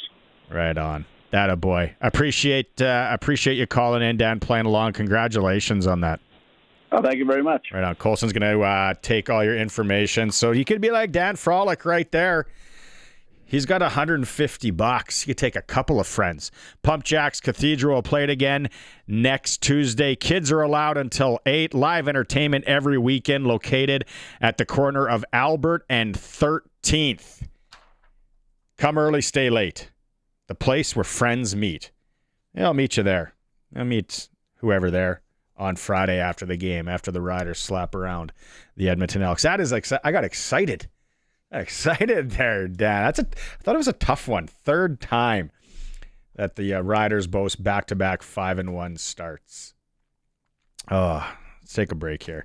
It's the Sports Cage. We got the interview with the 10th overall pick in the NHL entry draft, Roger McQueen, coming up. It is a Sports Cage. We are streaming at sportscage.com and on the home of winning, 620 CKRM. There's some heavy metal music there coming back for you. Ozzy Osbourne fans, passes away at the age of 76 today. There was a couple of funny texts that I got to get to about people remembering Ozzy Osbourne. I think one was from Roscoe up in Kindersley. He's always got some wit to him. Hey, don't forget the Western Canada Professional Hockey Scouts Foundation set to celebrate Indigenous hockey. It's a dinner here in Regina, September 30th at the Connexus Arts Center on the National Day of Truth and Reconciliation. It's going to be great. Not only a number of NHL hockey scouts, but get this lineup that they got coming in. Ron DeLorme, the King brothers, DJ and Dwight, John Nasty Marasti, Jordan Tutu, Rich Pilon, Brian Trottier, and Dave Tiger Williams. You can find all the information at the Western Canada Professional Hockey Scouts Foundation by a table or a seat. The Sports Cage is proud to be one of the partners in that this year. Speaking of hockey, NHL draft a couple of weeks ago from Saskatoon, Saskatchewan, Roger McQueen taken 10th overall. Plays for the Brandon Wheat Kings. Battled some injuries last year. But if you had a chance to catch up on the story and the whirlwind, because the draft was in Los Angeles, he gets selected by the Anaheim Ducks. Well, he's going to get into the story here, the helicopter ride, the first pitch. Lightning McQueen, Roger McQueen, Disney, do you get it? And Colson's like, I know that story. That's my demographic. He's number 95 was Lightning McQueen. So Roger had the 95 jersey. Is he going to wear that with the Brandon Wheat Kings this year? Is he going to wear that with Team Canada at the World Juniors? We had a chance to interview young Roger on the Monday Nooner podcast. So the full interview's there. The full interview is there. Here is about 8 minutes of it. It's a great interview. Great, well-spoken young man. He kind of just starts by talking about the whirlwind of the draft. Yeah, no, it was insane. Honestly, kind of just a blur at the time, and now thinking back at it, just kind of crazy to think back at. Yeah, but I think that 24 hours after the draft was crazy. So, yeah, I mean, there was a lot to handle, but it was pretty cool. So we'll talk about the after and the draft night and everything. But how much did you know going in? Like, were you comfortable with Anaheim maybe taking you? What did you know? Yeah, I knew Anaheim really liked me, just from hearing that and talking to them. So I knew they really liked me. I honestly had no idea where I was going to go just because of the injury. So it was kind of a shot in the dark, honestly, going into it. I mean, I wasn't too worried about where I was going to go, but like I said, like like not a huge clue of where I was going, but yeah, I definitely knew Anaheim liked me. So I was happy. I was definitely happy when they got that pick in. So how challenging was last year for you and really sitting out and resting for the most part? How challenging was it? Yeah, the worst part about it was that it was complete rest, and there was I couldn't get better by going to the gym more or something like that. So I was just when the guys were on the road, I was just hanging out at my house, walking my dog twice a day was basically what they told me is the only thing I could do. So that was the toughest part about it. But then obviously, again, having it in your draft year was tough, and just not being able to do anything to get better. But I mean, I think now I'm happy that I went through it and took the time, just because now I feel so much better. And I mean, it was so long, it was a 2.5 year of just kind of a little bit of back pain here and there. And then it just got worse and worse. So it was just nice to finally have it over with. So do they help you, obviously it mentally, especially like you said in your draft year, do they help you with mental coaching? Do they get you to talk to people to kind of get you through it too? Yeah, I had a mental coach before that I talked to. So I talked to him a bit, honestly, not as much as I do throughout the season, Just because I don't know, I like it was what's nice about being home when the guys are on the road is like I have a lot of friends that aren't hockey guys, so just being able to hang out with them too and not talk about hockey was nice for me. And then, I mean, just being able to see your family during the season is a big thing too. So I had lots of that help. So I did talk to someone, but not too often. Yeah, let's talk about the draft night. You mentioned Anaheim. You knew they were interested. Like, just take us through the night. I guess your name gets called, then you're like in a helicopter, or what's the story there? You're at Disney. Yeah, so kind of sitting there in the chair. I got called, walk up, and then the weird thing about that was that new switch with how you're talking to the GMs on that screen. And I was hoping mine, because like I think 3 or 4 of them before weren't working, and they were just like staring at the guy. So I was really hoping the Wi-Fi was connected while I got up there. So, but then obviously, yeah, I ended up being, and then I got into kind of like the area right after you get drafted. You have like a couple like podcasts or like NHL stuff, and basically their rep just came up to me and he was like, "Hey, like you have 3 minutes to get on a helicopter." I was like, "Okay." And so that was kind of a blur there. And then they were like, "Yeah, we can take one person." So then took my dad, and then they're like, "Yeah, we'll send a van for 15 people." To come with you, like of your family, because we had 33 people there, so there was a ton of them. Uber. We brought all the youngsters, and then a couple of my buddies. And did you see they're in like the Lightning McQueen shirts? Have you ever seen that? But yeah, so we brought them, and then we went to Disneyland and kind of hung out there and had like basically like a fast pass to anything we wanted to go to. And we were there for 3 days before, so I was there. When did I get there? I think we went to Disneyland Saturday, Sunday, Monday. And so we flew first to the Cars Land one ride. And we got on in 20 seconds just with that fast pass. And on Saturday, we waited in Cars Land for 3 hours and 40 minutes to get on the ride. Pays to know somebody, hey? Exactly. Yeah. And then, yeah, kind of just simmered down, did a couple of rides there, and then went back to my agent had like kind of like an after party. So we went there for a bit just to see the rest of the family and stuff like that. And then the next day I was, me and our Eric Nilsson, our second rounder, got onto this like yacht that our owner's friends had. And we were on a yacht in Newport Beach, kind of hanging out there with that. And then picked up the other draft guys and had a draft party with the Ducks on Newport Beach in like this crazy place with a bunch of like food, and kind of had met everyone in the organization there. And then I got told I was pitching at the Angel game the next day. So then my family had left at that point. So then I think there was like all the draft guys that were there. And then we kind of went out there. I got the first pitch, which was pretty cool. I almost killed the person in the back. If I shot it any higher, I was in trouble. I was dead. But thank God that guy could jump, or else I was on TSN everywhere. But he somehow caught it. And then, we watched the game in a suite, which was pretty sweet. And then, basically went straight to camp after that. So it was quite a whirlwind of stuff. But so the whole Lightning McQueen thing, obviously you've probably heard that joke more than once in your life with your name, but going from number 13 to number 95, which is Lightning McQueen's number on the car, how much peer pressure did it take to do that, or where did that idea come with?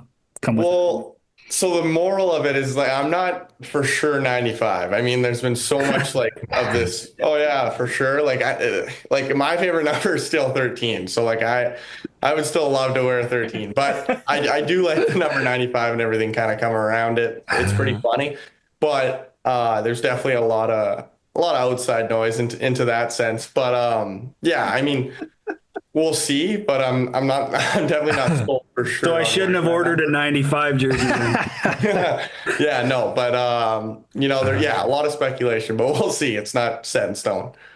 So what was camp like? Like, what was are you good? Like, you're skating and all that? Yeah, no, I did everything at camp. It was 3 days, so it was Monday to Wednesday. It was just kind of testing. The first was like workouts and that, and it was good. And then we skated quite a bit on the days, but it was only 3 days, so it was pretty good. And I know quite a bit of guys just from like Terrence Smith plays in he always lives in Saskatoon. He was there, and then like I know Sanaki pretty well, so it's nice to have some guys that I know there. But camp was pretty good. I mean, they did a really good job of kind of shortening it up and putting a lot into it where you could still get everything out of instead of a 5-day thing. So, I mean, it was pretty sweet. And yeah, I did everything. So like the back right now, is it a Hyundai? Yeah. So basically, yeah. So the fracture, so I fractured it. That's been gone for a while. And then in playoffs, when I came out there, I had like a muscle strain from the fracture. So then it was like a couple weeks to get that kind of off the ice. And then, ever since I've been like completely healed. Like sometimes I just get sore in the area just because like it's still like, so I had it for so long. I actually had the fracture for 2.5 years because I got it in Palinka. So I had it for such a long time. So it's just kind of like building it back. But yeah, I've been like contact's fine. Everything's fine. What's your take on with Gavin McKenna and finally that coming down?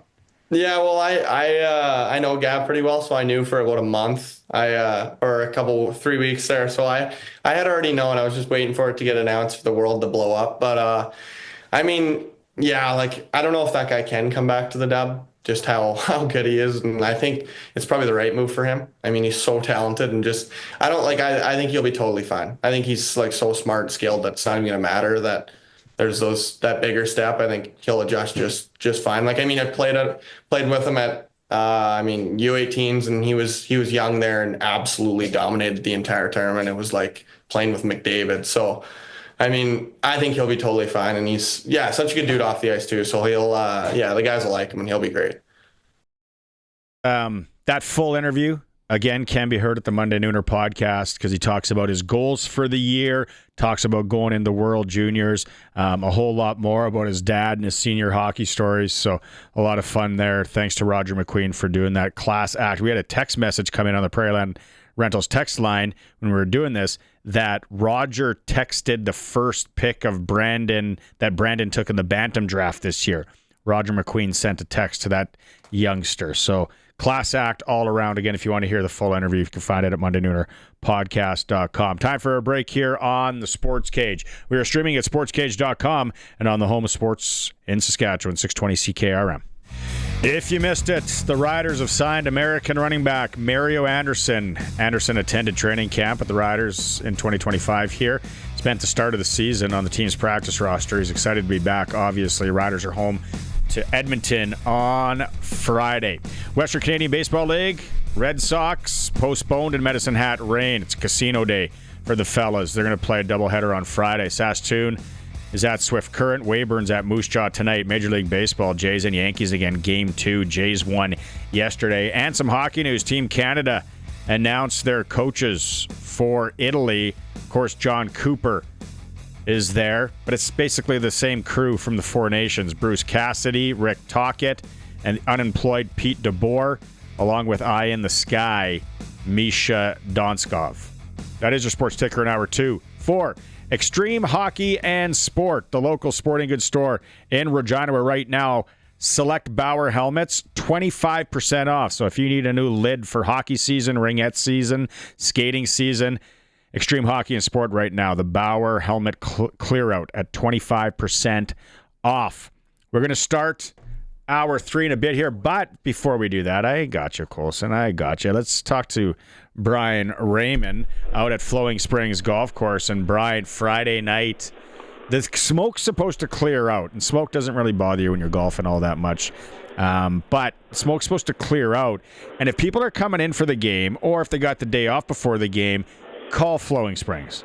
Absolutely, it's a great opportunity. You know, so a lot of folks come in and stay overnight, especially if they have delays like the last game. But anyways, if you're coming into town, you're staying overnight, and maybe the gals are going shopping the next day.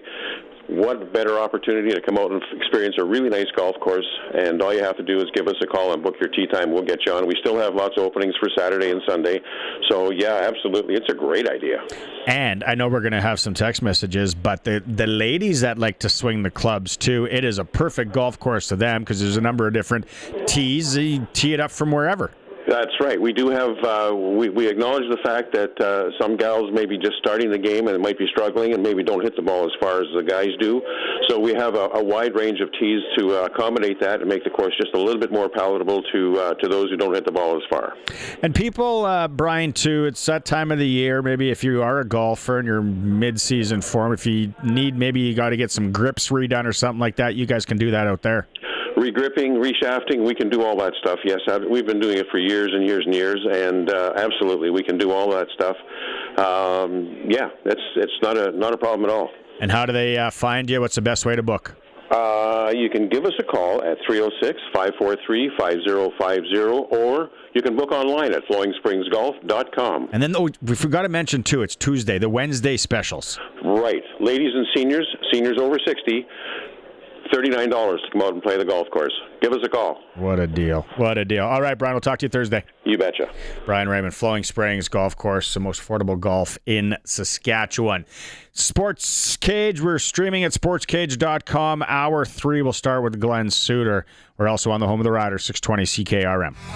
Thank you for making time on the Sports Cage today. Whatever you're doing out there, your comments are always welcome, obviously, too. On the Prairieland Rentals text line, 936-6262.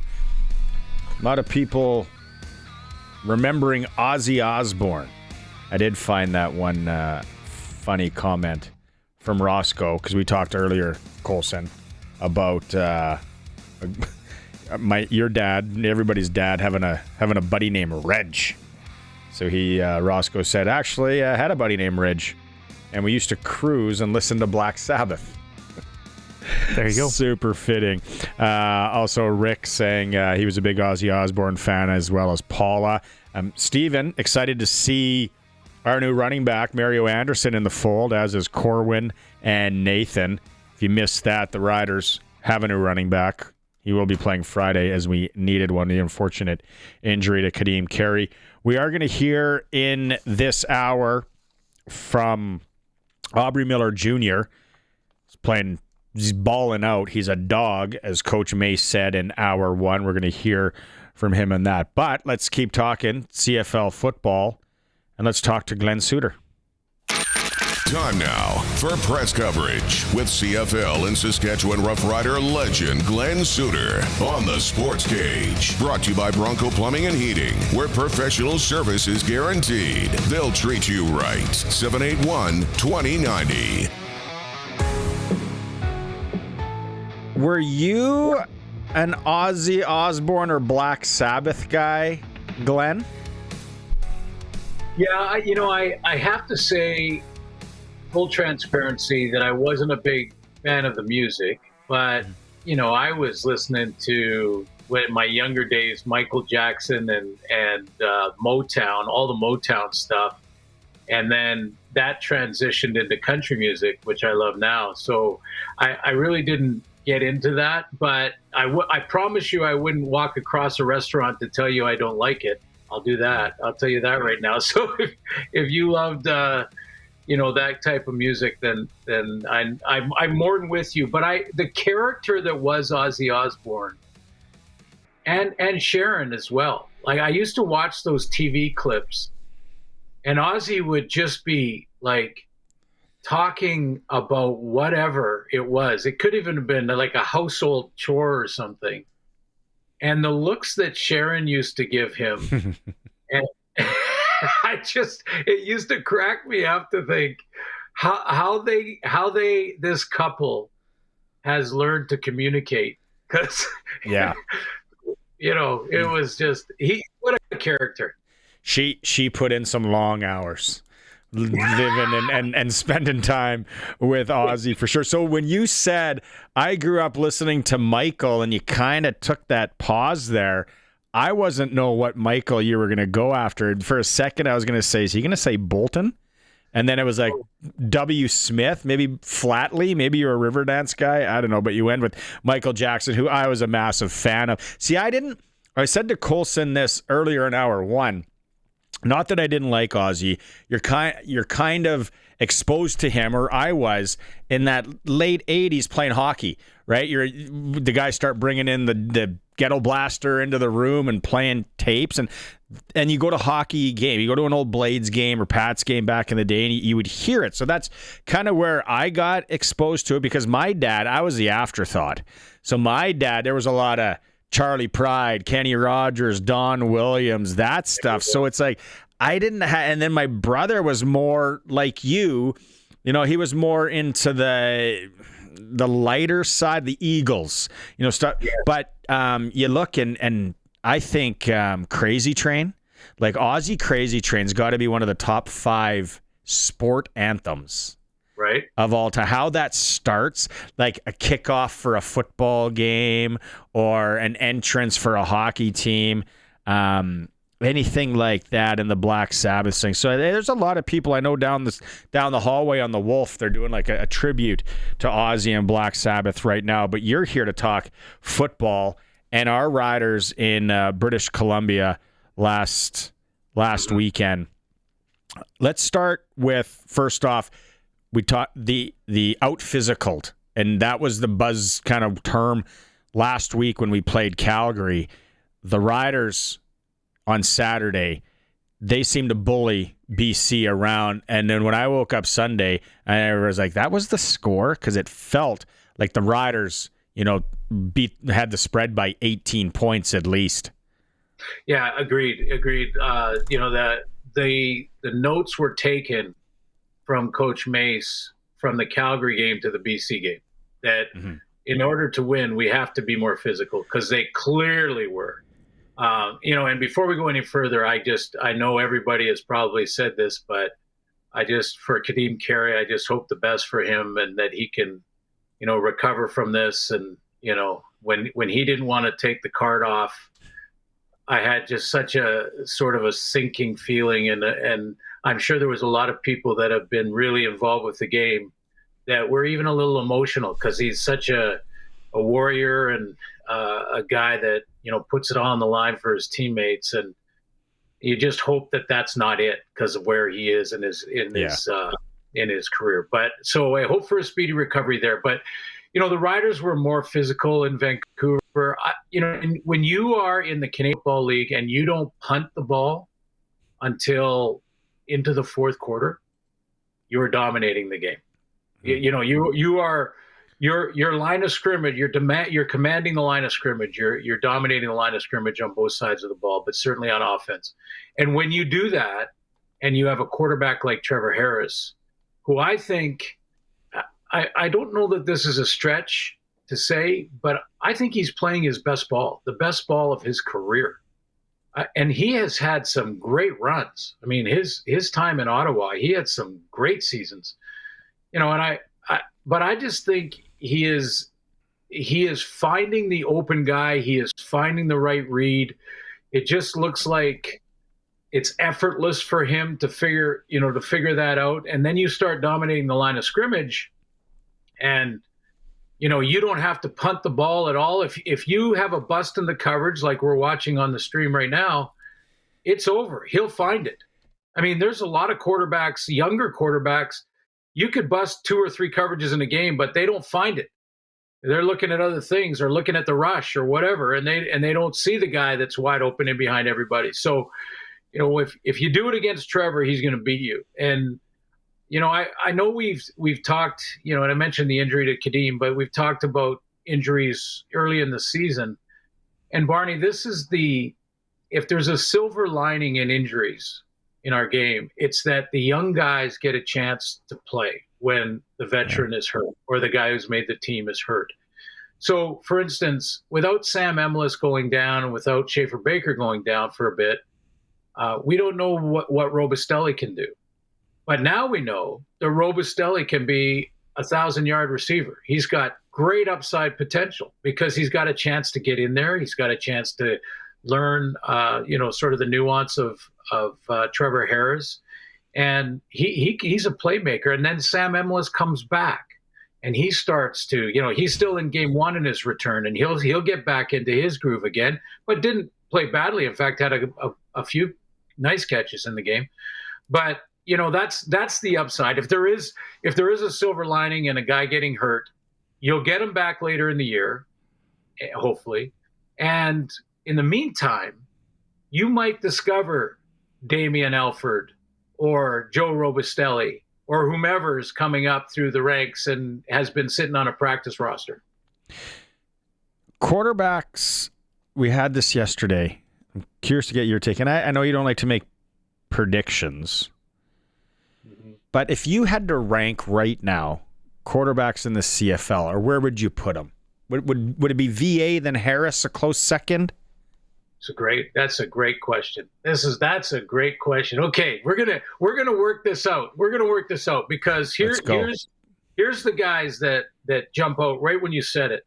VA, the start to Vernon Adams' year in Calgary, off the charts. Davis Alexander, although he missed 2 games, those 2 games he missed, and he's going to miss more now. But those 2 games he missed, they lost both. But Davis Alexander's in that discussion. Trevor for sure, as I just mentioned. Trevor Harris for sure. And Bo. I think Bo Levi Mitchell and Hamilton and that connection with Kenny Lawler is off the hook. So those 4 right there, how you sort those 4 out, I'd almost lean towards VA on the top right now, but you could almost list them across the board, not necessarily 1 through 4, but 1A, B, C, D. Because Davis Alexander is such a tough SOP. Like he just guts out games. That's fun to watch. Trevor and is dissecting defenses. VA is gunslinging it, and so is Bo. And Bo has he's just that connection with Lawler. Lawler might, if he stays healthy, Lawler might break the record held by Stiegel for touchdowns in a season, because that's how hot those guys are. Interesting comment there. What about hits on our quarterbacks? Zach, I don't know how many more times his head can hit the ground like that. Like, it's not a dirty hit by any means.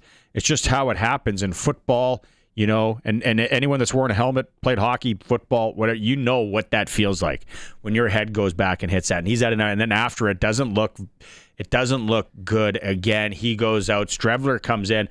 Calgary did an unreal job of containing Strevler and almost like taking. If I was watching it, Glenn, I'm like, he likes to look to the left. Then they're going to flush him right, and then they just snuffed it out there. But hits on the quarterbacks, and then you got the Drew Brown one.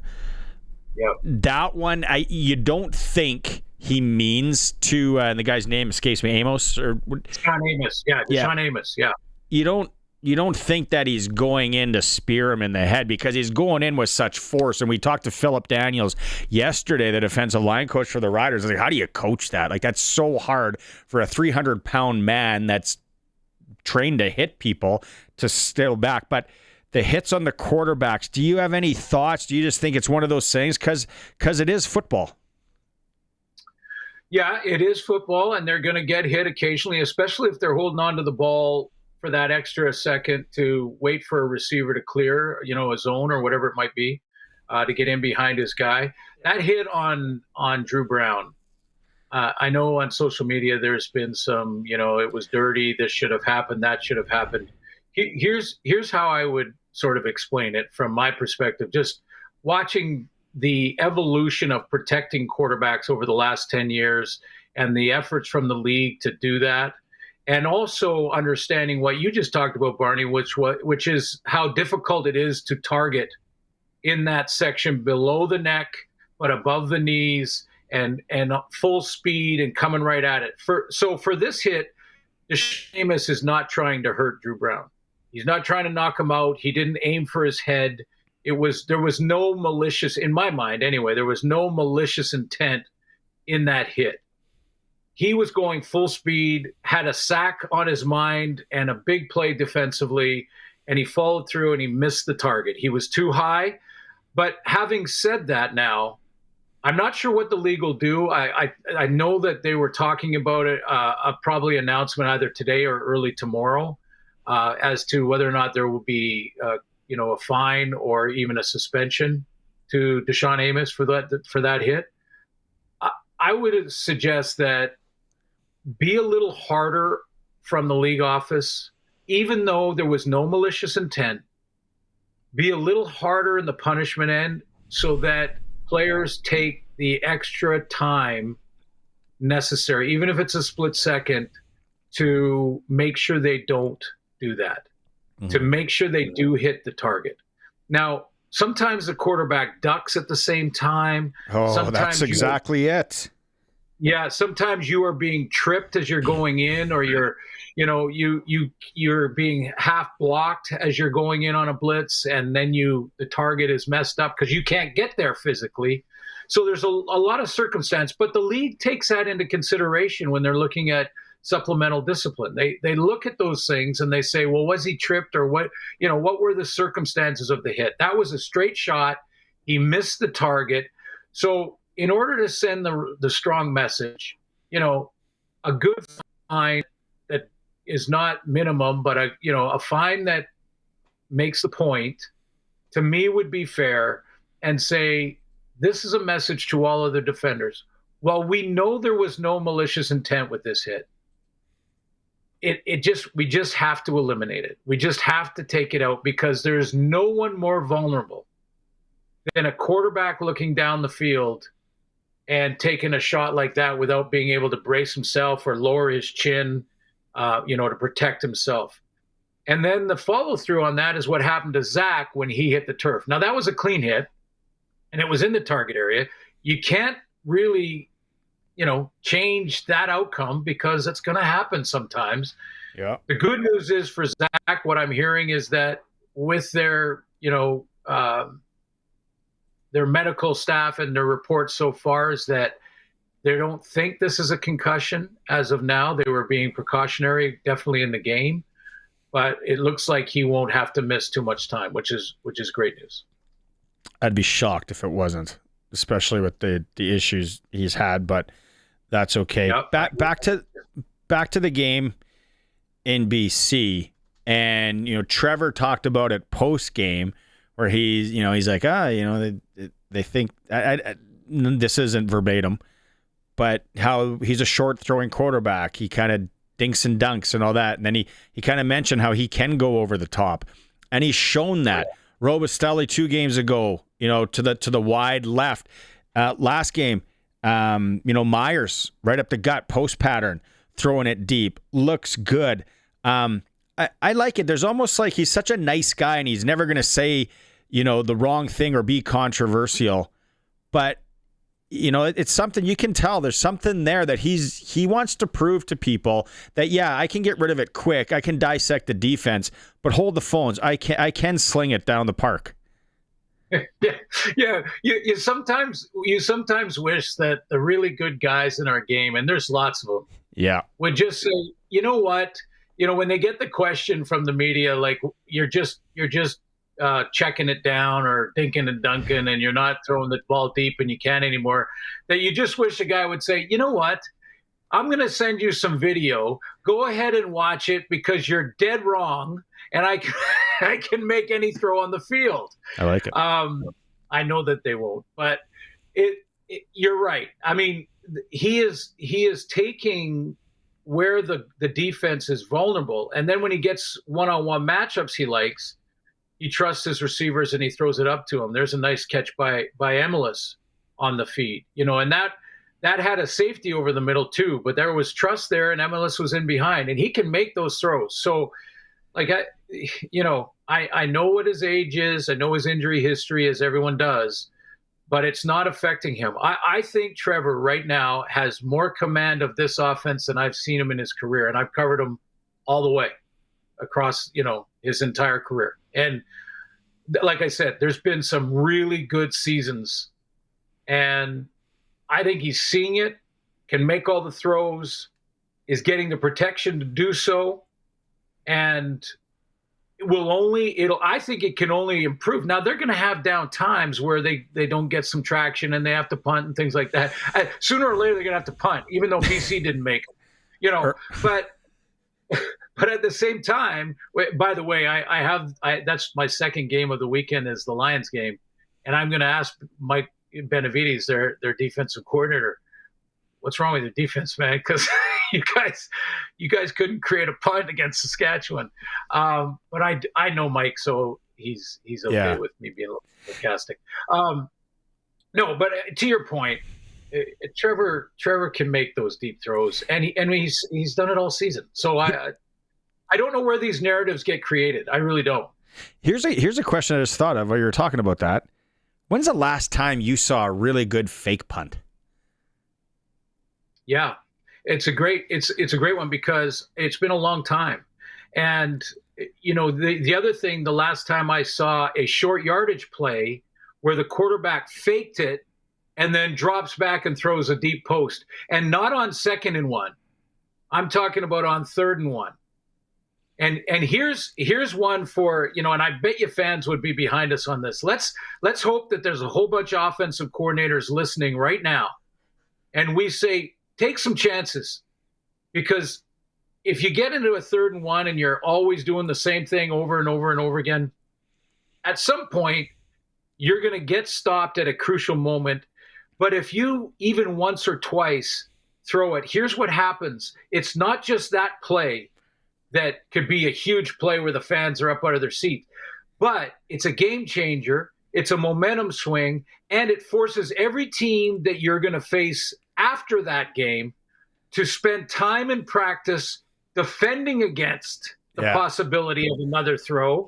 And that takes time out of their short yardage preparation. And you also have to spread out a little bit, and you've got linebackers that maybe aren't as quick to jump over the pile because they're saying, wait a minute, they might throw a crossing route here real quick. So, I like it staying in regular short yardage formation. First off, to your point, and then after the game, to make people watch tape and waste time on tape, be like, we got a bunch of those plays that we're going to roll out over the weeks ahead, just to kind of plant that seed. But then you stay in regular formation, and like you said, it's the CFL, right? It's a parking lot out there. You can run a post pattern from the 1. That's why I love the CFL. You can't do that in the NFL or in college or in a small end zone game.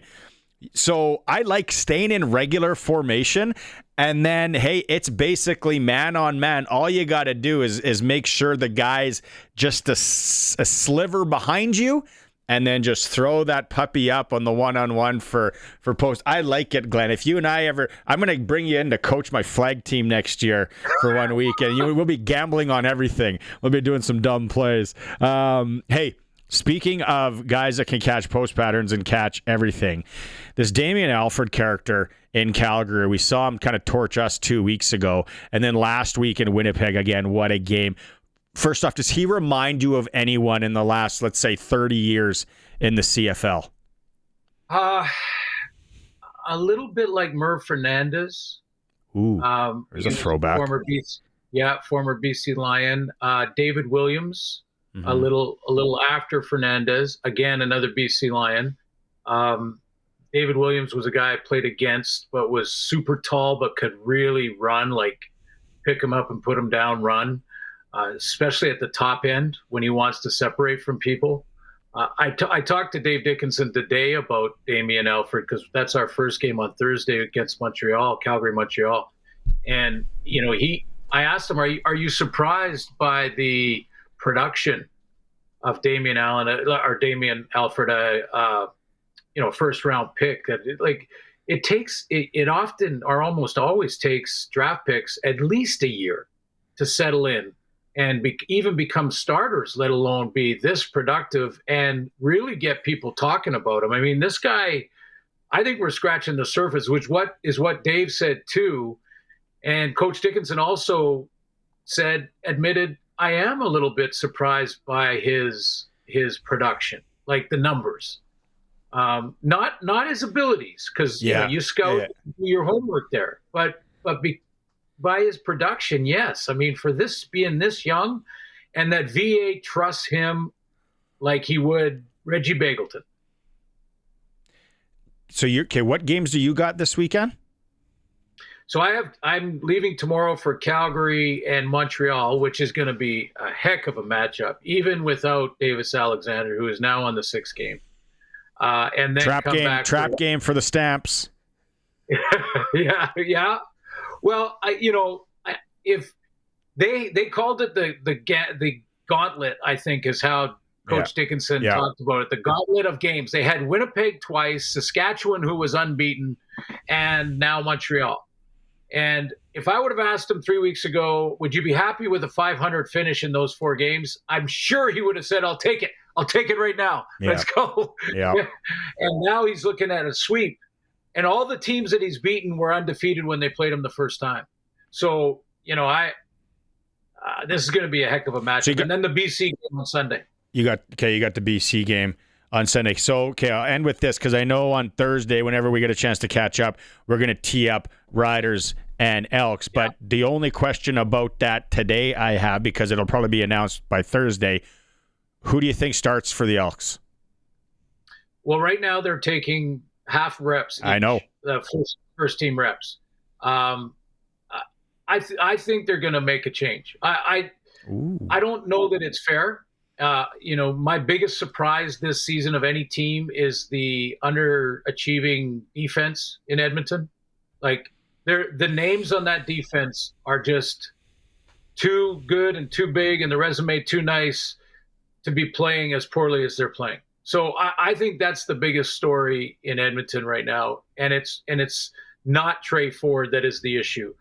However, they got to win. I mean, it's not Mark Killam's issue because he's brand new, but he's kind of carrying the last 3 years with him too. I mean, that true. They've got to. There's pressure on that team. They've got to figure something out. If they start him, I think we'll see Cody for sure. But I would not be surprised at all to see Cody start that game. And you mentioned, the baggage from a few years and where they are and changes and all that. And then just how darn good the West is this year, or the West can be. And for Edmonton, it's like, well, how do we get above water here? In the East, I guess, there's still you got two teams with one win. But all right, travel safe to Calgary, and then we'll catch up on Thursday. Thanks, Barney. Go listen to some Ozzy. Go listen to some Black Sabbath. You got it. No, you're gonna listen to Michael. You're gonna listen to Michael Bolton now that I planted that seed. See you, Suits. Okay, buddy. Press coverage with Glen Suitor for Bronco Plumbing and Heating, where professional service is guaranteed. They'll treat you right. Call 781-2090. Did you hear the Jerry Jones about Micah Parsons? Well, if you're a Cowboys fan, why would you do that? We'll play the clip when we come back. Still in this hour, we're going to hear from Aubrey Miller Jr. from the Saskatchewan Roughriders. It is the Sports Cage, streaming at sportscage.com. Sports ticker time. In Rider Camp today, we got a new running back, Mario Anderson. Again, kudos to everybody who texted in yesterday and said he was the guy. Coach Mace talks about his knowledge of the offense being a big reason he was brought back. Yeah, no doubt. Even in a situation where, we had to let him roll, it was hard because we thought really highly of the kid. It's just, that's just how it goes sometimes. But happy as ever to have him back. Excellent kid, knows the game, was an outstanding college player, and just needed an opportunity. And, this is one for him. So looking forward to seeing what he does with that. Riders home to Edmonton on Friday, 7 p.m. Western Canadian Baseball League. Regina Red Sox and Medicine Hat postponed because of precipitation in the area. Play a doubleheader on Friday. Saskatoon Berries are in Swift Current, 7 p.m. tonight. Weyburn's at Moose Jaw. Major League Baseball. The red-hot Toronto Blue Jays. Home to the Yankees again. The Jays won yesterday. It's game 2 of a 3-gamer there.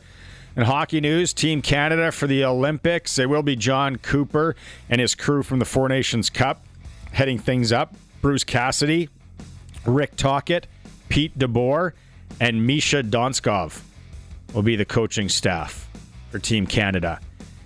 Sports ticker in hour 3 is for Regina Steelcraft Doors. They're now into their 40,000 square foot showroom and warehouse. If you need a garage door, they have it. Made in Western Canada for Western Canada. Other news today, not sports ticker worthy, but Ozzy Osbourne, if you haven't heard, passes away at the age of 76. I thought, and he had Parkinson's. They played that farewell tour a couple weeks ago, or concert a couple weeks ago. What an entertainer, no doubt about it. Wasn't a huge Black Sabbath or Ozzy fan by any means. Talked about it, didn't really grow up with that, so it's kind of the hockey rinks and dressing rooms that got me into it. I would have thought Ozzy was 76 15 years ago, whenever the Osbournes were on. So he passes away, and I know a lot of tributes going on out there, and a lot of people loved Black Sabbath. Prairieland Rentals text line, a few to get to. Again, Reg in Yorkton, I don't know if it's because we talked about Reg yesterday, says Mario Anderson, young guy, watch him surprise. It's quite possible. Let's hope that. What is this? Barney, why aren't you in the Rider post-game call-in show? It would be great. No. They don't trust me. It's like when you have that guy, you got a boat. If you're a boat guy, you don't want me driving your boat. Don't trust me. He asked Glenn who starts for the Elks. I did ask that question. Thanks, Tim, again. A Joe says hi. Is that a Joe? I don't believe you. 936-62, so you can call that number. I think that's referring to a rookie, that stands out really quickly, like you were talking about Damien Alford. Oh, well, I thought that was maybe a Joe texting in. Gary in Winnipeg, part-time meteorologist, says air quality plus 10 in Regina for today and tomorrow. What are you going off, Gary? You going off purple air? And today and tomorrow are supposed to be smoky. And then it's supposed to clear out.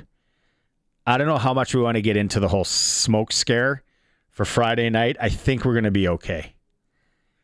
We're going to be okay on Friday. Don Hewitt's in tomorrow. You guys, maybe Don will want to tackle that. I don't. Thursday, when Sharky's with me, then we can kind of start to see, maybe get worried. Meteorologists will have things dialed on what we can expect on Friday. Okay, so this Dallas Cowboy fans, I don't know how you do it. I don't. Jerry Jones, Micah Parsons, he's the best that they have for sure, probably in the league. And he's young. What is he, late 20s? So he's not gonna attend camp, wants a new deal, wants to get paid. 26. Wants to get the bag. 26. So Jerry Jones, who is the GM and controls things, and he is the owner, but a lot of times the owners of companies should not dabble in the day-to-day most of the time. But when it comes to the Cowboys, they do. He made some awful decisions in signing players, and I can say that. Even Pigeon Barney working in Regina, Saskatchewan, like, what were you thinking? But this is what he has to say about his franchise defensive player and him wanting to get a new deal done. Just because we signed him doesn't mean we're going to have him. He was hurt 6 games last year. Seriously. We've signed, I remember signing a player for the highest paid at the position in the league, and he got knocked out 2/3 of the year, Dak Prescott. So there's a lot of things you can think about when you, just as the player does, when you're thinking about committing and guaranteeing money. Jerry don't look too good, by the way. Not that he did last year, sorry. And then it was, do you have the J.J. Watt? What he said, I'm trying to pull that up too. If you're watching the stream, I don't know if I'll be able to read it from the stream because my eyes are old because I'm getting Jerry old. It's J.J. Watt. Anytime J.J. Watt's retired. Anytime you can publicly take a dig at your star quarterback and your star pass rusher simultaneously right before the season begins, you just got to take it. Nothing makes a guy want to fight for you more than hearing how upset you are that they got hurt while fighting for you. And he only missed 4 games last year, not 6. So, but Jerry's got some issues. I don't know. Cowboy fans, the Dak Prescott deal still, that is an absolute noodle scratcher. Then CeeDee Lamb, and then they're going to have to pay Parsons. They're going to have 3 guys making, I don't know, 106, whatever it is. And then where are you going to have money to sign anybody else? Like, it's like that senior hockey team that pays 3 guys, and then the rest are just dusters. Yeah, so Cowboy fans, NFL is getting so close, though. September, weather's going to change, and then just hammer CFL bets and NFL bets. I can't wait. I can't, because right now it's like, what do I bet on the Jays and Yankees tonight again? Colson says, don't forget we're playing Pick the Score. If you want to win tickets to the game Friday night, 936-6262. What do you think the score is? Elks and Riders. I'm going to give away 2 tickets today, and then the closest 2 of the people picked, you got a chance to win a $200 SaskTel gift card. It's all brought to you by SaskTel. Break time. It is a Sports Cage. We are streaming at sportscage.com and on 620 CKRM. Prairie Land Rentals text line is still open for Pick the Score, 936-6262. Whatever you need, whether it's a skid steer or a spade, you can get it rented at Prairie Land Rentals, 600 Albert Street, and deal with the owner. Also, thanks to everyone, all of our guests who joined us today on the Western Pizza guest hotline. If you haven't cooked yet and you're hungry, Western Pizza, the pickup special, visit your nearest Western Pizza. We're going to bet to the Riders here, and like I said, we got that interview with Aubrey Miller Jr. coming up. But Coach Mace today was, Dave asked him how he would evaluate the young Aubrey Miller Jr. Dog. That's about it. You know, he's a dog. He does everything at high intensity. He puts in like quarterback hours. You know, he's here early. He's here super late. He is accountable for everything. If he messes up something, he's accountable for it. And he's going to look to find a way to do it the right way, do it at 1,000,000 miles per hour, and most likely do it pretty physical. So those are all things and intangibles you want for certainly a linebacker, a special team, or whatever. All about Aubrey Miller. He's a dog, as Coach Mace says. He's been so good for the Riders. Coming up here in a bit. And then Mace talked about his versatility being a byproduct of the work that he's putting in. Yeah, you know, he's got some sub packages. He can play the box. He can play outside of the box if needed to be. He can do, you know, he's a core teamer on all 4. I'm certain here's what I'll say. I know he got his tail whooped by Keyshawn Johnson in ping pong, so he's not that versatile. So he can't play ping pong. So he needs to work on that. Maybe in the later hours of the day when he's here. So, but yeah, man, he can do a lot of great things, and excellent kid. I want to play ping pong. I absolutely love ping pong. I want to should have like a Sports Cage coaches tournament of ping pong. I know we talked about Tecmo Bowl. We could have that. Yeah, but Aubrey Miller, 26-year-old from Memphis, Tennessee, balling out for the Riders. Dave Thomas caught up with him today. Aubrey, you got some reps in the middle of the defense today. What is your comfort level there? Very comfortable. You know, not much of a difference from being in training camp. And then +2, having reps. I mean, you was always a starter at one point in your life, so it's just all about having those same emotions and feelings, trusting the guys in front of me, which make it even more comfortable, and plus being able to have mental reps, a lot of mental reps behind a great vet like Thurm. So whenever the opportunity comes about, I'm very comfortable with it. So in terms of preparation, do you do anything different at all if an opportunity presents itself? No, because, I mean, if you stay ready, you don't have to get ready. So therefore, just make sure I do all the mental reps, and after the mental reps, just go out and do it myself. So, no, it's nothing new. Just do the same thing every single day. As far as prepping-wise, no different from special teams. Just make sure you do your job and your job only, and then everything else will come. Tell me a little bit about the mood around this team right now. You were challenged last week. Go out, be physical. I thought you brought that physicality. What's the mood around the team? Like I said, we just want to dominate. Just dominate, do better than we did last week, rather we win. We just want to make sure that we keep the mentality of domination, just keep that to the extreme max. Can you tell me a little bit about you? Because this must seem maybe like a bit of a whirlwind. Yes, 2023 was a long time ago when you were working out in the NFL, but from then to now, what's it been like, and how have you grown in the Canadian game? It's a new experience, and I mean, it's football, man. That's the best answer that I can give you. As far as coming in and transitioning, of course, yes, the first year I was here was a big transition, but I mean, as far as me coming here, having this atmosphere, it just reminds me of me playing football like I've been playing. So it's the same game for me. I'm around a lot of great guys who run to the ball.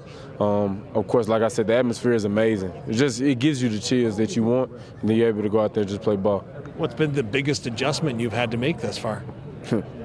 This year? Any year. Oh, well, when I first got here, I mean, I can name so many, man. Just bigger field, more players. I'll say the biggest one is just the rules of like a loose ball, smacking the ball out of bounds, and halo rules and stuff like that. Nothing major. Yeah. It's just a small adjustment that you finally have to actually remember. It's not American football. Other than that, man, everything is insane. Do you ever catch yourself like, oh, whoa, the halo, or, oh, hey, I can get that and just knock it out? Any times like that? My first year preseason, that was about it. After that, man, it was just playing ball, just running down the field, make sure you have good leverage, and that's mainly the only thing that you had to adjust, so not much. You've done it well so far. Thank you so much for your time. Thank you, man. Thank you. I appreciate you. Sounds like a fun guy. We'll have more tomorrow. Don Hewitt's got your Wednesday Sports Cage for Regina Motor Products. Thanks to everyone who participated today. Thanks for the engagement on the Prairie Land Rentals text line. Colson, heck of a job over there. We will talk to you on Thursday.